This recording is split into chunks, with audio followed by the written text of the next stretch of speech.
ಆತ್ಮೀಯ ವೀಕ್ಷಕರಿಗೆ ಕಲಾಂತರಂಗ ಕಾರ್ಯಕ್ರಮಕ್ಕೆ ಸ್ವಾಗತ. ನಾನು ರಾಜೇಶ್ ಶಾನ್ಭೋಗ್ ಬಾರ್ಕೂರು. ಮನಸ್ಸು ಎನ್ನುವುದು ಒಂದು ಅಂತರಂಗ. ಅಲ್ಲಿ ಅನೇಕ ವಿಷಯಗಳು ಗುಪ್ತವಾಗಿ ಅನೇಕ ಬಾರಿ ಯಾರಿಗೂ ಬಹಿರಂಗವಾಗದೆ ಹಾಗೆಯೇ ಉಳಿದುಬಿಡ್ತದೆ. ಅಂತಹ ವಿಷಯಗಳಿಗೂ ಕೂಡ ಒಮ್ಮೊಮ್ಮೆ ಮಾತನಾಡಬೇಕು ಅಂತ ಅನಿಸ್ತದೆ. ಅಂದು ಅದು ತನ್ನೊಳಗಿನ ತನ್ನ ಮನಸ್ಸಿನ ಭಾವನೆಗಳನ್ನು ಹೊರಹಾಕ್ತದೆ.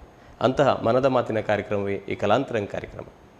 ಇಂದು ನಮ್ಮೊಂದಿಗಿದ್ದಾರೆ ಜನಪ್ರಿಯ ಸುಗಮ ಸಂಗೀತ ಗಾಯಕಿ, ಅದೇ ರೀತಿ ಸಂಗೀತ ಶಿಕ್ಷಕಿ ಅವರೇ ರಶ್ಮಿ ಚಿಕ್ಕಮಗಳೂರು. ಅವ್ರನ್ನ ಪ್ರೀತಿಯಿಂದ ಗೌರವದಿಂದ ಕಲಾಂತರಂಗ ಕಾರ್ಯಕ್ರಮಕ್ಕೆ ಬರಮಾಡಿಕೊಳ್ಳೋಣ. ಮೇಡಮ್, ನಿಮಗೆ ಸ್ವಾಗತ madam. Thank you Rajesh. Thank you madam. ನೀವು ಸುಗಮ ಸಂಗೀತ ಇಷ್ಟಪಡುವಂಥ ಗಾಯಕಿ, ಎಲ್ಲ ರೀತಿಯ ಹಾಡುಗಳನ್ನು ಹಾಡ್ತೀರಿ. ಸುಗಮ ಸಂಗೀತವನ್ನು ಅತ್ಯಧಿಕವಾಗಿ ನೀವು ಹಾಡ್ತೀರಿ. ಹಾಗೆ ನಿಮ್ಮ ಧ್ವನಿಯಲ್ಲಿ ಒಂದು ಗೀತೆಯನ್ನು ಕೇಳುವ ಮೂಲಕ ಇಂದಿನ ಕಾರ್ಯಕ್ರಮವನ್ನು ಶುರು ಮಾಡೋಣ ಮೇಡಮ್. ಖಂಡಿತ. ಸುಗಮ ಸಂಗೀತ ಗಾಯಕಿ ಹೌದು, ಭಾವಗೀತೆಗಳನ್ನು ತುಂಬಾ ಇಷ್ಟಪಡುವುದು ಹೌದು. ವೃತ್ತಿ ಬಂದು ಸಂಗೀತ ಉಪನ್ಯಾಸಕಿ. ಹಾಗಾಗಿ ಅಣ್ಣಮಾಚಾರ್ಯರದು ನನ್ನ ತುಂಬಾ ಇಷ್ಟವಾದ ಒಂದು ಕೃತಿ ಅದು. ಅದನ್ನ ಕೀರ್ತನೆ ಹಾಡ್ತಾ ಇದ್ದೀನಿ. ಶ್ರೀಮನ್ನಾರಾಯಣ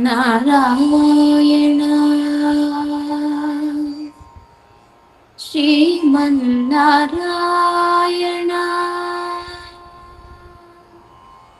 ಶ್ರೀಮನ್ನಾರಾಯಣ ಶ್ರೀಮನ್ನಾರಾಯಣ ಶ್ರೀಮನ್ನಾರಾಯಣನಿ ಶ್ರೀಪಾದಮೇ ಶರಣು ಶರಣು ಶರಣು. ಶ್ರೀಮನ್ನಾರಾಯಣ ಶ್ರೀಮನ್ನಾರಾಯಣ ಶ್ರೀಮನ್ನಾರಾಯಣನಿ ಶ್ರೀಪಾದಮೇ ಶರಣು ಶರಣು ಶರಣು. ಕಮಲ ಸತಿ ಮುಖ ಕಮಲ ಕಮಲಹಿತ ಕಮಲ ಪ್ರಿಯ ಕಮಲೇಕ್ಷಣ ಕಮಲ ಸತಿ ಮುಖ ಕಮಲ ಕಮಲಹಿತ ಕಮಲ ಪ್ರಿಯ ಕಮಲೇಕ್ಷಣ ಕಮಲಾಸನಹಿತ ಗರುಡ ಗಮನ ಶ್ರೀ ಕಮಲನಾಭನಿ ಪದ ಕಮಲವೇ ಶರಣು. ಕಮಲಾಸನಹಿತ ಗರುಡ ಗಮನ ಶ್ರೀ ಕಮಲನಾಭನಿ ಪದ ಕಮಲವೇ ಶರಣು. ಶ್ರೀಮನ್ನಾರಾಯಣ ಶ್ರೀಮನ್ನಾರಾಯಣ ಶ್ರೀಮನ್ನಾರಾಯಣನಿ ಶ್ರೀಪಾದಮೇ ಶರಣು ಶರಣು ಶರಣು ಶರಣು. ಸೂಪರ್ ಮೇಡಮ್, ಭಾಳ ಖುಷಿ ಆಯಿತು. ಒಂದು ಉತ್ತಮ ಗೀತೆಯೊಂದಿಗೆ ಕಾರ್ಯಕ್ರಮವನ್ನು ಶುರು ಮಾಡಿದ್ದೇವೆ. ಮಧುರ ಕಂಠದಿಂದ ಹಾಡಿದಿರಿ. ಥ್ಯಾಂಕ್ ಯು ಮೇಡಮ್, ಧನ್ಯವಾದಗಳು. ಹಾಗೆ ಮೇಡಮ್, ನಿಮ್ಮ ಬಗ್ಗೆ ತಿಳಿಯುವಂಥ ಕುತೂಹಲ ನಮ್ಮ ವೀಕ್ಷಕರಿಗೆ, ನಿಮ್ಮ ತಂದೆ ತಾಯಿಯವರ ಬಗ್ಗೆ, ನಿಮ್ಮ ಹುಟ್ಟೂರಿನ ಬಗ್ಗೆ ಒಂದೆರಡು ಮಾತು ಮೇಡಮ್. ನಾನು ಮೂಲತಃ ರಶ್ಮಿ ಚಿಕ್ಕಮಗಳೂರು. ಚಿಕ್ಕಮಗಳೂರು ಅಲ್ಲಿಂದ ಒಳಗಡೆ ಒಂದು 20 ಕಿಲೋಮೀಟರ್ ಒಳಗಡೆ ಹೋಗ್ಬೇಕು. ನಮ್ದು ತೊಗರಿ ಹಂಕಲ್ ಅಂತ ಒಂದು ಪುಟ್ಟ ಹಳ್ಳಿ ಅಂತ ತುಂಬಾ ಪುಟ್ಟ ಹಳ್ಳಿ. ನೋಡಿದ್ರೆ ಒಂದು 50-60 ಮನೆಗಳಿರುವಂತ ಒಂದು ಹಳ್ಳಿ ಅದು. ಸೊ ಅಪ್ಪನ ಹೆಸರು ಬಾಬು ಅಂತ. ಇನ್ನೊಂದು ಸಂತೋಷದ ವಿಚಾರ ಅಂದ್ರೆ ಇದು ನಮ್ಮಪ್ಪ ಮಂಗಳೂರಿನ ಕಡೆಯವರು, ಮುಲ್ಕಿ ಅವರು ಮೂಲತಃ. ಸೊ ಅವರು ಇಲ್ಲಿ ಚಿಕ್ಕಮಗಳೂರಿಗೆ ಬಂದ್ಬಿಟ್ಟು ಇಲ್ಲೇ ಜೀವನ ಪ್ರಾರಂಭ ಮಾಡಿದವರು. ಅಮ್ಮನ ಹೆಸರು ಸುಲೋಚನಾ ಅಂತ. ನಾನು ಈಗೇನು ಹಾಡುಗಾರಿಕೆ ಅಂತ ಇದೀನೋ ಗಾಯಕಿಯಾಗಿ, ಅದಕ್ಕೆ ಅಮ್ಮನೇ ಕಾರಣ ಎಲ್ಲದ್ರಲ್ಲೂ ಬೈ ಬರ್ತ್. ಯಾಕಂದ್ರೆ ಅವರು ಹಾಡ್ತಾ ಇದ್ರು. ಅವರು ಗಾಯಕಿ ಕೂಡ, ಸುಲೋಚನಾ ಅಂತ. ಹ್ಮ್ ಹ್ಮ್ ಭದ್ರಾವತಿ ಆಕಾಶವಾಣಿಯಲ್ಲಿ ಹಾಡ್ತಾ ಇದ್ರು ಅವರು. ಹ್ಮ್ ಹ್ಮ್ ಹಾಗಾಗಿ ನಮ್ಗೆ ಬೈ ಬ್ಲಡ್ ಸಂಗೀತ ಅನ್ನೋದು ಬಂದಿದೆ ಅಂತ ಹೇಳೋಕೆ ತುಂಬಾ ಖುಷಿ ಆಯ್ತು. ಹ್ಮ್ ಹ್ಮ್ ಹಾಗೆ ಅದ್ರ ನಿಮ್ಮ ಶಾಲಾ ಜೀವನ ಮತ್ತು ಕಾಲೇಜ್ ಜೀವನದ ಬಗ್ಗೆ ಒಂದೆರಡು ಮಾತು ಮೇಡಮ್. ನೀವು ಊರಲ್ಲೇ ಶಾಲೆಗೆ ಹೋದ್ರಾ ಹೇಗೆ, ಅದ್ರ ಬಗ್ಗೆ ಒಂದೆರಡು ಮಾತು ಹೇಳಿ. ಇಲ್ಲ, ಚಿಕ್ಕಮಗಳೂರಿಗೆ ನನ್ನ ಶಾಲಾ ಕಾಲೇಜು ಅಂದ್ರೆ PUC ವರೆಗಷ್ಟೇ ನಮ್ದು ಚಿಕ್ಕಮಗಳೂರಿನ ಶಾಲಾ ಕಾಲೇಜು. ಹ್ಮ್ ನಂತರದಲ್ಲಿ ಕಾಲೇಜು ಅಂತ ನಾನು ಬಂದಿದ್ದು ಮೈಸೂರಿನ ಲಲಿತ ಕಲಾ ಕಾಲೇಜು, ಮೈಸೂರು ವಿಶ್ವವಿದ್ಯಾನಿಲಯ ಲಲಿತ ಕಲಾ ಕಾಲೇಜು. ಹ್ಮ್ ಹಾಗಾಗಿ ಶಾಲೆ ಮತ್ತು PUC ವರೆಗಿನ ಕಾಲೇಜು ಎಲ್ಲ ನನಗೆ ಚಿಕ್ಕಮಗಳೂರು. ಹ್ಮ್ ಹ್ಮ್ ಮಲ್ನಾಡ್ ಎಜುಕೇಶನ್ ಸೊಸೈಟಿ ಅಂತ MES ಕಾಲೇಜ್ನಲ್ಲಿ ನನ್ನ ವಿದ್ಯಾಭ್ಯಾಸ ಮಾಡಿದ್ರಿ, ಅಲ್ಲಿ ಮಾಡಿದ್ರಿ. ಹಾ, ಸಂಗೀತ ಆಸಕ್ತಿ ನಿಮಗೆ ಮನೆಯಿಂದಲೇ, ನಿಮ್ಮ ತಾಯಿಯವರು ಗಾಯಕಿ ಆದ್ರಿಂದ ನಿಮಗೆ ಅಲ್ಲಿ ನೀವು ಮನೆಯ ಮೊದಲ ಪಾಠಶಾಲೆ ಅಲ್ಲ ಮೇಡಮ್? ಹೌದು. ಜನನಿ ತಾನೇ ಮೊದಲ ಗುರು, ಮುಂದೆ ಹೇಳ್ಬಿಡಿ. ಜನನಿ ತಾನೇ ಹೌದೌದು. ಸತ್ಯ ಮೇಡಮ್, ಸತ್ಯ. ಅದೇ ರೀತಿ ಮೇಡಮ್, ತಾವು ಅಂದರೆ 8ನೇ ವಯಸ್ಸಿಗೆ ತಾವು ಹಾಡಲಿಕ್ಕೆ ಶುರು ಮಾಡ್ತೀರಿ. ನಿಮ್ಮ 8ನೇ, ಅದರ ಬಗ್ಗೆ ಒಂದೆರಡು ಮಾತು ಮೇಡಮ್. ನಿಮ್ಮ ಆ 8ನೇ ವಯಸ್ಸಲ್ಲಿ ಎಷ್ಟು ನೆನಪಿದೆ ಅದನ್ನೇ ಹೇಳಿ. ಇಲ್ಲ, ನಂಗೆ ನೆನಪಿದೆ. ಹ್ಮ್ ಹ್ಮ್ ಏನಂದ್ರೆ ನಮ್ಮ ಮನೆಯ ವಾತಾವರಣನೇ ಒಂದು ಸಂಗೀತಮಯ. ಹ್ಮ್ ಇದನ್ನ ತುಂಬಾ ಕಡೆ ನಾನು ಹೇಳಿದ್ದೀನಿ, ತುಂಬಾ ಹೇಳೋದಕ್ಕೆ ನಂಗೆ ತುಂಬಾ ಹೆಮ್ಮೆ ಇದೆ. ಹೌದು. ಯಾಕಂದ್ರೆ ಈ ಜಾಗರಣೆ ಶಿವರಾತ್ರಿ ಜಾಗರಣೆ ಇಲ್ಲ, ಹ್ಮ್ ಹ್ಮ್ ಆಗೆಲ್ಲ ನಮ್ಮಪ್ಪ ಸ್ವಲ್ಪ crazy about some electronics things. TV ನಮ್ಮನೆಗೆ ಫಸ್ಟ್ ಬಂದಿದ್ದು ನಮ್ಮೂರಲ್ಲಿ. ಹ್ಮ್ ಅದಕ್ಕಿಂತ ಮುಂಚೆ ಟೇಪ್ ರಿಕಾರ್ಡರ್ ಅಂತ ನಮ್ಮನೆಗೆ ಮೊದ್ಲು ಬಂದಿತ್ತು. ಹ್ಮ್ ಸೊ ಊರವರೆಲ್ಲ ಬಂದ್ಬಿಟ್ಟು ನಮ್ಮನೇಲಿ ಆ ಟೇಪ್ ರಿಕಾರ್ಡಲ್ಲಿ ಹೇಗೆ ಹಾಡ್ ಬರುತ್ತೆ, ಹ್ಮ್ ಆಮೇಲೆ ಟಿವಿ ಹೇಗೆ ಚಾಲು ಆಗತ್ತೆ ಅನ್ನೋದೆಲ್ಲ ನಮ್ಮನೆ ನಿಜ ಹೇಳಿದ್ರೆ ನಮ್ಮನೆಗೆ ಫಸ್ಟ್ ತಂದಿದ್ದಾದ್ರಿಂದ ಇಡೀ ಊರು ಸ್ವಲ್ಪ ಜನಗಳು ನಮ್ಮನೆಗೆ ಬಂದ್ಬಿಟ್ಟು ಕುತ್ಕೊಂಡ್ಬಿಟ್ಟು ನೋಡೋದೆಲ್ಲ ಮಾಡೋರು.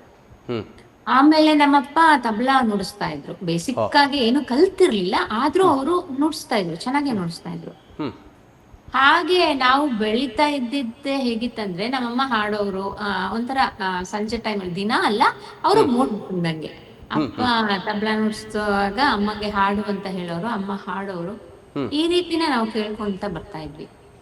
ನಂತರದಲ್ಲಿ ಅದೇ ಶಿವರಾತ್ರಿ ಜಾಗರಣೆ ಟೈಮಲ್ಲಿ ಇಡೀ ಊರಿಗೆ ನಮ್ಮನೇಲೆ ಜಾಗರಣೆ ಮಾಡ್ತಾ ಇದ್ದಿದ್ದು. ಭಜನೆಗಳು ಅದು ಇದು. ಅಮ್ಮ ಅಣ್ಣಂದ್ರು, ನಾನ್ 3 ಜನ ಅಣ್ಣಂದ್ರು, ನಾನು ಒಬ್ಳೆ ಮಗಳು.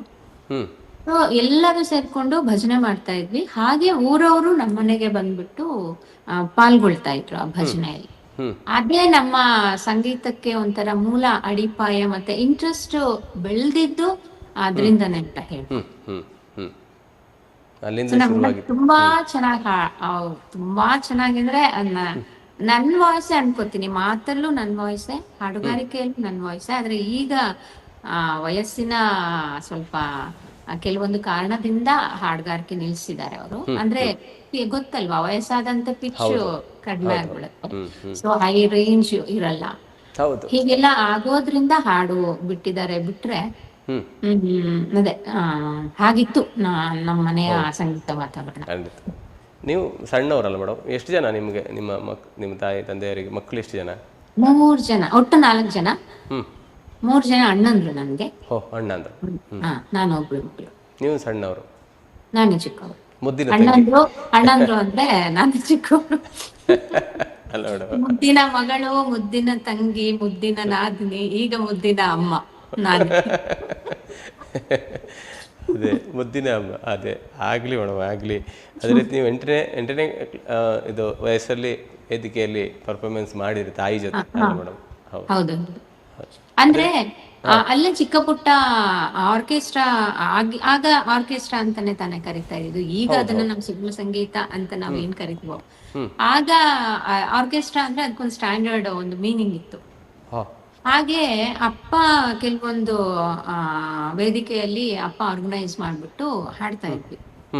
ಫಿಲ್ಮಿ ಕಡಿಮೆ ಇತ್ತು, ಆದ್ರೆ ಜನಪದ ಗೀತೆ, ಈ ಭಾವಗೀತೆಗಳು ಅವು ಹೆಚ್ಚಿತ್ತು. ಹಾಗಾಗಿ ಆಗ ನಾನು ಅಮ್ಮನ ಜೊತೆ ವೇದಿಕೆಯಲ್ಲಿ ಹಾಡಿದ ನೆನಪು ತುಂಬಾ ನನ್ಗೆ. ಅದು ನಮ್ಮೂರಲ್ಲೇನೆ, ನಮ್ಮೂರಲ್ಲೇನೆ ಗಣಪತಿ ಕಾರ್ಯಕ್ರಮದಲ್ಲಿ ಹಾಡಿದ್ನೆ ನಮಗೆ. ಅದೇ ರೀತಿ ನಿಮ್ಮ ಗುರುಗಳು ಮೇಡಮ್, ಅಂದರೆ ನೀವು ತಾಯಿಯಿಂದ ಕಲ್ತಿದ್ದೀರಿ, ನಂತರ ತಾವು ಅಂದರೆ ಗುರುಗಳಾಗಿ ನೀವು ಯಾರನ್ನ ಆಯ್ಕೆ ಮಾಡ್ಕೊಂಡ್ರಿ ಮೇಡಮ್? ಸರ್, ಇದು most important in my life. ಯಾಕಂದ್ರೆ ಯಾವ ಮನೆಯಲ್ಲಿ ಎಷ್ಟೇ ನಮ್ಗೆ ಕಲೀಲಿಕ್ಕೆ ಏನು ಹೇಳ್ತಾರೆ ಉಪಲಬ್ಧ ಇದ್ರೂನು ಅದರಿಂದ ನಾವು ಯೂಸ್ ಮಾಡ್ಕೊಳ್ಳೋದು ತುಂಬಾ ಕಡಿಮೆ. ಇದು ಎಲ್ಲರ ಮನೆಯಲ್ಲೂ ಇರುವ ಪರಿಸ್ಥಿತಿನೇ.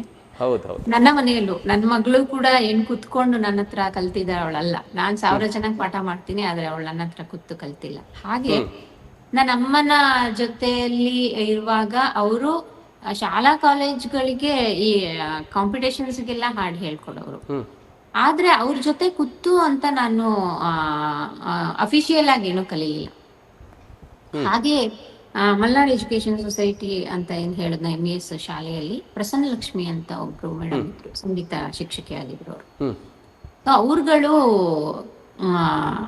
ಅವರುಗಳು ಒಂದು 5 ಜನನ ಆಯ್ಕೆ ಮಾಡ್ಕೊಂಡ್ಬಿಟ್ಟು ಅವ್ರ ಮನೆಯಲ್ಲಿ ಸಂಗೀತ ತರಗತಿಗಳನ್ನ ಮಾಡ್ತಾ ಇದ್ರು, ನಮ್ಗೆ ಹೇಳ್ಕೊಡ್ತಾ ಇದ್ರು ಫ್ರೀ. ಅದಕ್ಕೆ ನಾವು ಪೇ ಮಾಡ್ತಿರ್ಲಿಲ್ಲ ಆಗ. ಮೇಡಮ್ ಒಬ್ರು ಕರೆ ಮಾಡಿದ್ದಾರೆ ಮೇಡಮ್, ಮಾತು ಮುಂದುವರಿಸೋಣ. ಒಬ್ರು ಕರೆ ಮಾಡಿದ್ದಾರೆ, ಅವರು ಯಾರು ಅಂತ ನೋಡೋಣ. ಅವ್ರು ಹೇಳುದಿಲ್ಲ, ನೀವು ಹೇಳಬೇಕು, ಆ ನಂತರ ಮಾತನ್ನ ಮುಂದುವರಿಸೋಣ ಮೇಡಮ್. ಖಂಡಿತ ಖಂಡಿತ ಸರ್, ಖಂಡಿತ. ಹಲೋ ನಮಸ್ತೆ. ಹಲೋ ನಮಸ್ತೆ ಸರ್. ನಮಸ್ತೆ. ನಿಮ್ಮ ಕಲಾಂತರಂಗ ಕಾರ್ಯಕ್ರಮಕ್ಕೆ ಪ್ರೀತಿಯ ಸ್ವಾಗತ ಸರ್. ನಮಸ್ತೆ. Thank you Rajesh. ನಮಸ್ತೆ. ಇಂದು ನಮ್ಮೊಂದಿಗಿದ್ದಾರೆ ರಶ್ಮಿ ಮೇಡಮ್ ಅವರಿದ್ದಾರೆ, ಖ್ಯಾತ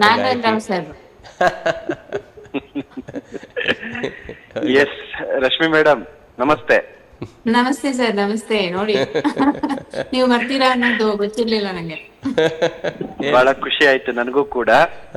ಒಂದು ಒಳ್ಳೆಯ ವೇದಿಕೆ ನಿಮ್ಮನ್ನ ಸಂದರ್ಶನ ಮಾಡ್ತಾ ಇದೆ, 100 ಜನರನ್ನ ಸಂದರ್ಶನ ಮಾಡದಂತ ವೇದಿಕೆ. ರಾಜೇಶ್ ಅವರೇ, ಹೇಳಿ ಸರ್. ರಶ್ಮಿಯ ವಿಚಾರದಲ್ಲಿ ಹೇಳೋದಾದ್ರೆ, ಎಲ್ಲ ಕಲಾವಿದರುಗಳು ಅಥವಾ ಎಲ್ಲ ವ್ಯಕ್ತಿಗಳು ಸಹಿತ ಪ್ರತಿಯೊಬ್ಬರು ದೇವರಿಗೆ ನಮಸ್ಕಾರ ಮಾಡುವಾಗ ಕೈ ಮುಗಿತಾರೆ, ತಮ್ಮ ಹಸ್ತವನ್ನ ಕೆನ್ನೆಗೊತ್ಕೋತಾರೆ. ಆದ್ರೆ ನೀವು ಗಮನಿಸಿ, ಯಾವಾಗ್ಲಾದ್ರೂ ರಶ್ಮಿಯವರು ದೇವರಿಗೆ ಕೈ ಮುಗಿದ ಸಂದರ್ಭದಲ್ಲಿ ಕೆನ್ನೆಗೊತ್ಕೊಳ್ಳೋದಕ್ಕಿಂತ ಹೆಚ್ಚಾಗಿ ಕೈಯನ್ನ ಕಂಠಕ್ಕೆ ಒತ್ಕೋತಾರೆ. ಅಂದ್ರೆ ಅವ್ರಿಗೆ ಗೊತ್ತಿದೆ, ನನ್ನ ದೇವರು ನನ್ನ ಕಂಠದಲ್ಲಿದ್ದಾರೆ ಅಂತ. ಹಾಗಾಗಿ ನಾನು ಅವ್ರನ್ನ ಯಾವಾಗ್ಲೂ ಕಂಠಶಾರದೆ ಅಂತ ಕರಿತೇನೆ. ರಶ್ಮಿ ಅವರೇ, ನಿಮ್ಗದು ಅತಿಶಯೋಕ್ತಿ ಅನ್ಸುತ್ತೋ ಏನೋ ನನಗೆ ಗೊತ್ತಿಲ್ಲ. ಬಟ್ ನೀವು ಪ್ರತಿ ಸಲ ಕೈ ಮುಗಿದಾಗ್ಲೂ ಅದನ್ನ ಕಂಠಕ್ಕೆ ಒತ್ಕೋತೀರಿ. ಹಾಗಾಗಿ ಅದು ನಾನು ನಂಬಿದ ನನ್ನ ದೇವತೆ ನನ್ನ ಕಂಠದಲ್ಲಿದ್ದಾಳೆ ಅನ್ನೋದು ರಶ್ಮಿಯವರ ನಂಬಿಕೆ ಅಂತ ನನ್ನ ನಂಬಿಕೆ. ನಾನು ಒಬ್ಬರ ಹತ್ರ ಮಾತಾಡುವಾಗ ಒಬ್ರು ಅವಧೂತ ಗುರುಗಳು ಹೇಳಿದ್ರು, ಹಾಡೋದಕ್ಕಾಗಿಯೇ ನೀನು ಹುಟ್ಟಿದೀಯಾ ಅಂತ ರಶ್ಮಿಯವರ ವಿಚಾರದಲ್ಲಿ. ಸೊ ಕೆಲವು ಕಾರಣಗಳಿಗಾಗಿ ಜನ್ಮ ತಾಳಿರ್ತಾರಂತೆ. ಆ ದಿಸೆಯಲ್ಲಿ ನೋಡಿದಾಗ ರಶ್ಮಿ ಹಾಡೋದಕ್ಕಾಗಿಯೇ ಹುಟ್ಟಿದ್ದು ಅನ್ನೋದು ನಮ್ಗೆ ಕನ್ಫರ್ಮ್ ಆಗತ್ತೆ. ಹಾಡೋದನ್ನ ಬಿಟ್ಟು ಯಾವುದನ್ನು ಬೇರೆ ಮಾತಾಡೋದಿಲ್ಲ. ನಮ್ಮ ಫ್ಯಾಮಿಲಿಗೆ ಆಪ್ತರು ರಶ್ಮಿ, ನಮ್ಮ ಫ್ಯಾಮಿಲಿಯ ಸದಸ್ಯರಂತಲೇ ನಾನು ಅನ್ಕೋತೀನಿ. ಅವ್ರು ಯಾವಾಗ ನನ್ನ ಮಿಸೆಸ್ ಸಹಿತ ಹೇಳ್ತಾ ಇರ್ತಾಳೆ, ನೀವು ರಶ್ಮಿ ಜೊತೆ ಕೂತ್ಕೊಂಡು ಬೆಳಗ್ಗೆಯಿಂದ ಸಂಜೆವರೆಗೆ ಮಾತಾಡಿ, ಒಬ್ಬರ ಬಗ್ಗೆಯೂ ನೆಗೆಟಿವ್ ಆಗಿ ಮಾತಾಡೋದಿಲ್ಲ, ಇನ್ನೊಬ್ಬರ ವಿಚಾರ ತರೋದೂ ಇಲ್ಲ ಅಂತ. ನಾವೇನು ನಮ್ಮ ಕೆಲಸಗಳೇನು, ಅದು ಕಲಾವಿದರುಗಳಿಗೆ ಬಹಳ ಮುಖ್ಯ. ಯಾಕೆಂದ್ರೆ ನಾವು ಬೆಳೀತಾ ಬೆಳೀತಾ ಬೆಳೀತಾ ನಮ್ಮ ಎದುರುಗಡೆ ಒಂದಷ್ಟು ಜನ ಹಿರಿಯ ಕಲಾವಿದರುಗಳು ಇರ್ತಾರೆ, ಅದರ ಜೊತೆಯಲ್ಲಿ ನಮ್ಮನ್ನ ನೋಡ್ತಾ ಬೆಳೆಯುವಂತ ಕಿರಿಯ ಕಲಾವಿದರುಗಳು ಇರ್ತಾರೆ. ಹಿರಿಯರನ್ನ ನೋಡಿ ಕಲಿಬೇಕಾಗತ್ತೆ, ಕಿರಿಯರನ್ನ ನಾವು ಬೆಳೆಸ್ಬೇಕಾಗತ್ತೆ. ಆವಾಗ ನಾವು ನೆಗೆಟಿವ್ ಮನೋಭಾವ ಇಟ್ಕೊಂಡ್ರೆ ಅವರನ್ನ ನೋಡಿ ಬೈಯೋದು, ಇವ್ರನ್ನ ನೋಡಿ ಬೈಯೋದು ಎಲ್ಲ ಬಂದ್ಬಿಡುತ್ತೆ. ಅದಿಲ್ಲದೆ ಎಲ್ಲ ರೀತಿಯಲ್ಲೂ ಧನಾತ್ಮಕವಾಗಿ ನಾನು ಬೆಳಿಬೇಕು, ಎಲ್ಲರನ್ನೂ ಬೆಳೆಸ್ಬೇಕು ಅನ್ನೋ ಮನೋಭಾವ ಎಲ್ಲರಿಗೂ ಇರೋದಿಲ್ಲ. ಅದು ರಶ್ಮಿಗಿದೆ ಅನ್ನೋದು ನನಗೆ ಬಹಳ ಹೆಮ್ಮೆ ಸಂಗತಿ. ಖಂಡಿತ ನಿಮ್ಮೂರಿನವರು ಅಲ್ಲ? ಖಂಡಿತ, ಅದು ನಮ್ಗೆ ನಮ್ಮ ಜಿಲ್ಲೆಯ ಕಿರೀಟ, ಗಾನ ಕಿರೀಟ ಅದು. ಬಹಳ ಮುಖ್ಯವಾಗಿ ಹೇಳ್ಬೇಕು ಅಂದ್ರೆ, ನೀವು ಎಲ್ಲರೂ ಕೂತ್ಕೊಂಡು ರಿಯಾಜ್ ಮಾಡೋದು, ಪ್ರಾಕ್ಟೀಸ್ ಮಾಡೋದು ಅಂತೇಳಿ ಒಂದಷ್ಟು ಸಮಯ ಎತ್ತಿಡ್ತಾರಲ್ಲ, ಬಟ್ ನಮ್ಮ ರಶ್ಮಿ ಹಾಗಲ್ಲ. ಅವರು ಎಚ್ಚರ ಇರುವಾಗ ಮಲಗಿರುವಾಗ ಎಲ್ಲವೂ ಸಹಿತ ಅವರ ಮನಸ್ಸು ಸಂಗೀತವನ್ನೇ ಅಧ್ಯಯನ ಮಾಡ್ತಾ ಇರುತ್ತೆ, ಅಭ್ಯಾಸ ಮಾಡ್ತಾ ಇರುತ್ತೆ. ಆ ಕಾರಣದಿಂದ ಅವರು ಎಜುಕೇಶನ್ ಡಿಗ್ರಿ ಮುಗಿಸಿದ ನಂತರ, ಮಗುವಾದ ಮೇಲೆ, ಆ ನಂತರದಲ್ಲಿ ಇತ್ತೀಚಿನ ವರ್ಷಗಳಲ್ಲಿ ಮೈಸೂರು ಯೂನಿವರ್ಸಿಟಿಗೆ ಹೋಗಿ ಅಲ್ಲಿ MA ಮ್ಯೂಸಿಕ್ ಮಾಡಿ ಚಿನ್ನದ ಪದಕಗಳನ್ನ ಪಡೆಯೋದು, ಮಾಸ್ಟರ್ ಡಿಗ್ರಿ ಮಾಡುವಂತದ್ದು, ಅಲ್ಲೇ ಉಪನ್ಯಾಸಕಿಯಾಗಿ ಸೇವೆ ಸಲ್ಲಿಸುವಂತದ್ದು, ಇಂಥವೆಲ್ಲ ಸಾಧ್ಯ ಆಗೋದು ಯಾವಾಗ ಕೇಳಿದ್ರೆ ಧ್ಯಾನಿಸಿದಾಗ ಮಾತ್ರ. ವೃತ್ತಿಯನ್ನ ಅನ್ನೋದಕ್ಕಿಂತ ಹೆಚ್ಚಾಗಿ ನಮ್ಮ ಆಸಕ್ತಿಯನ್ನ ಧ್ಯಾನಿಸಿದಾಗ, ಅದನ್ನ ಶ್ರದ್ಧೆ ಅಂತ, ಪೂಜೆ ಅಂತ ಆರಾಧಿಸಿದಾಗ ಮಾತ್ರ ಸಾಧ್ಯ ಆಗತ್ತೆ.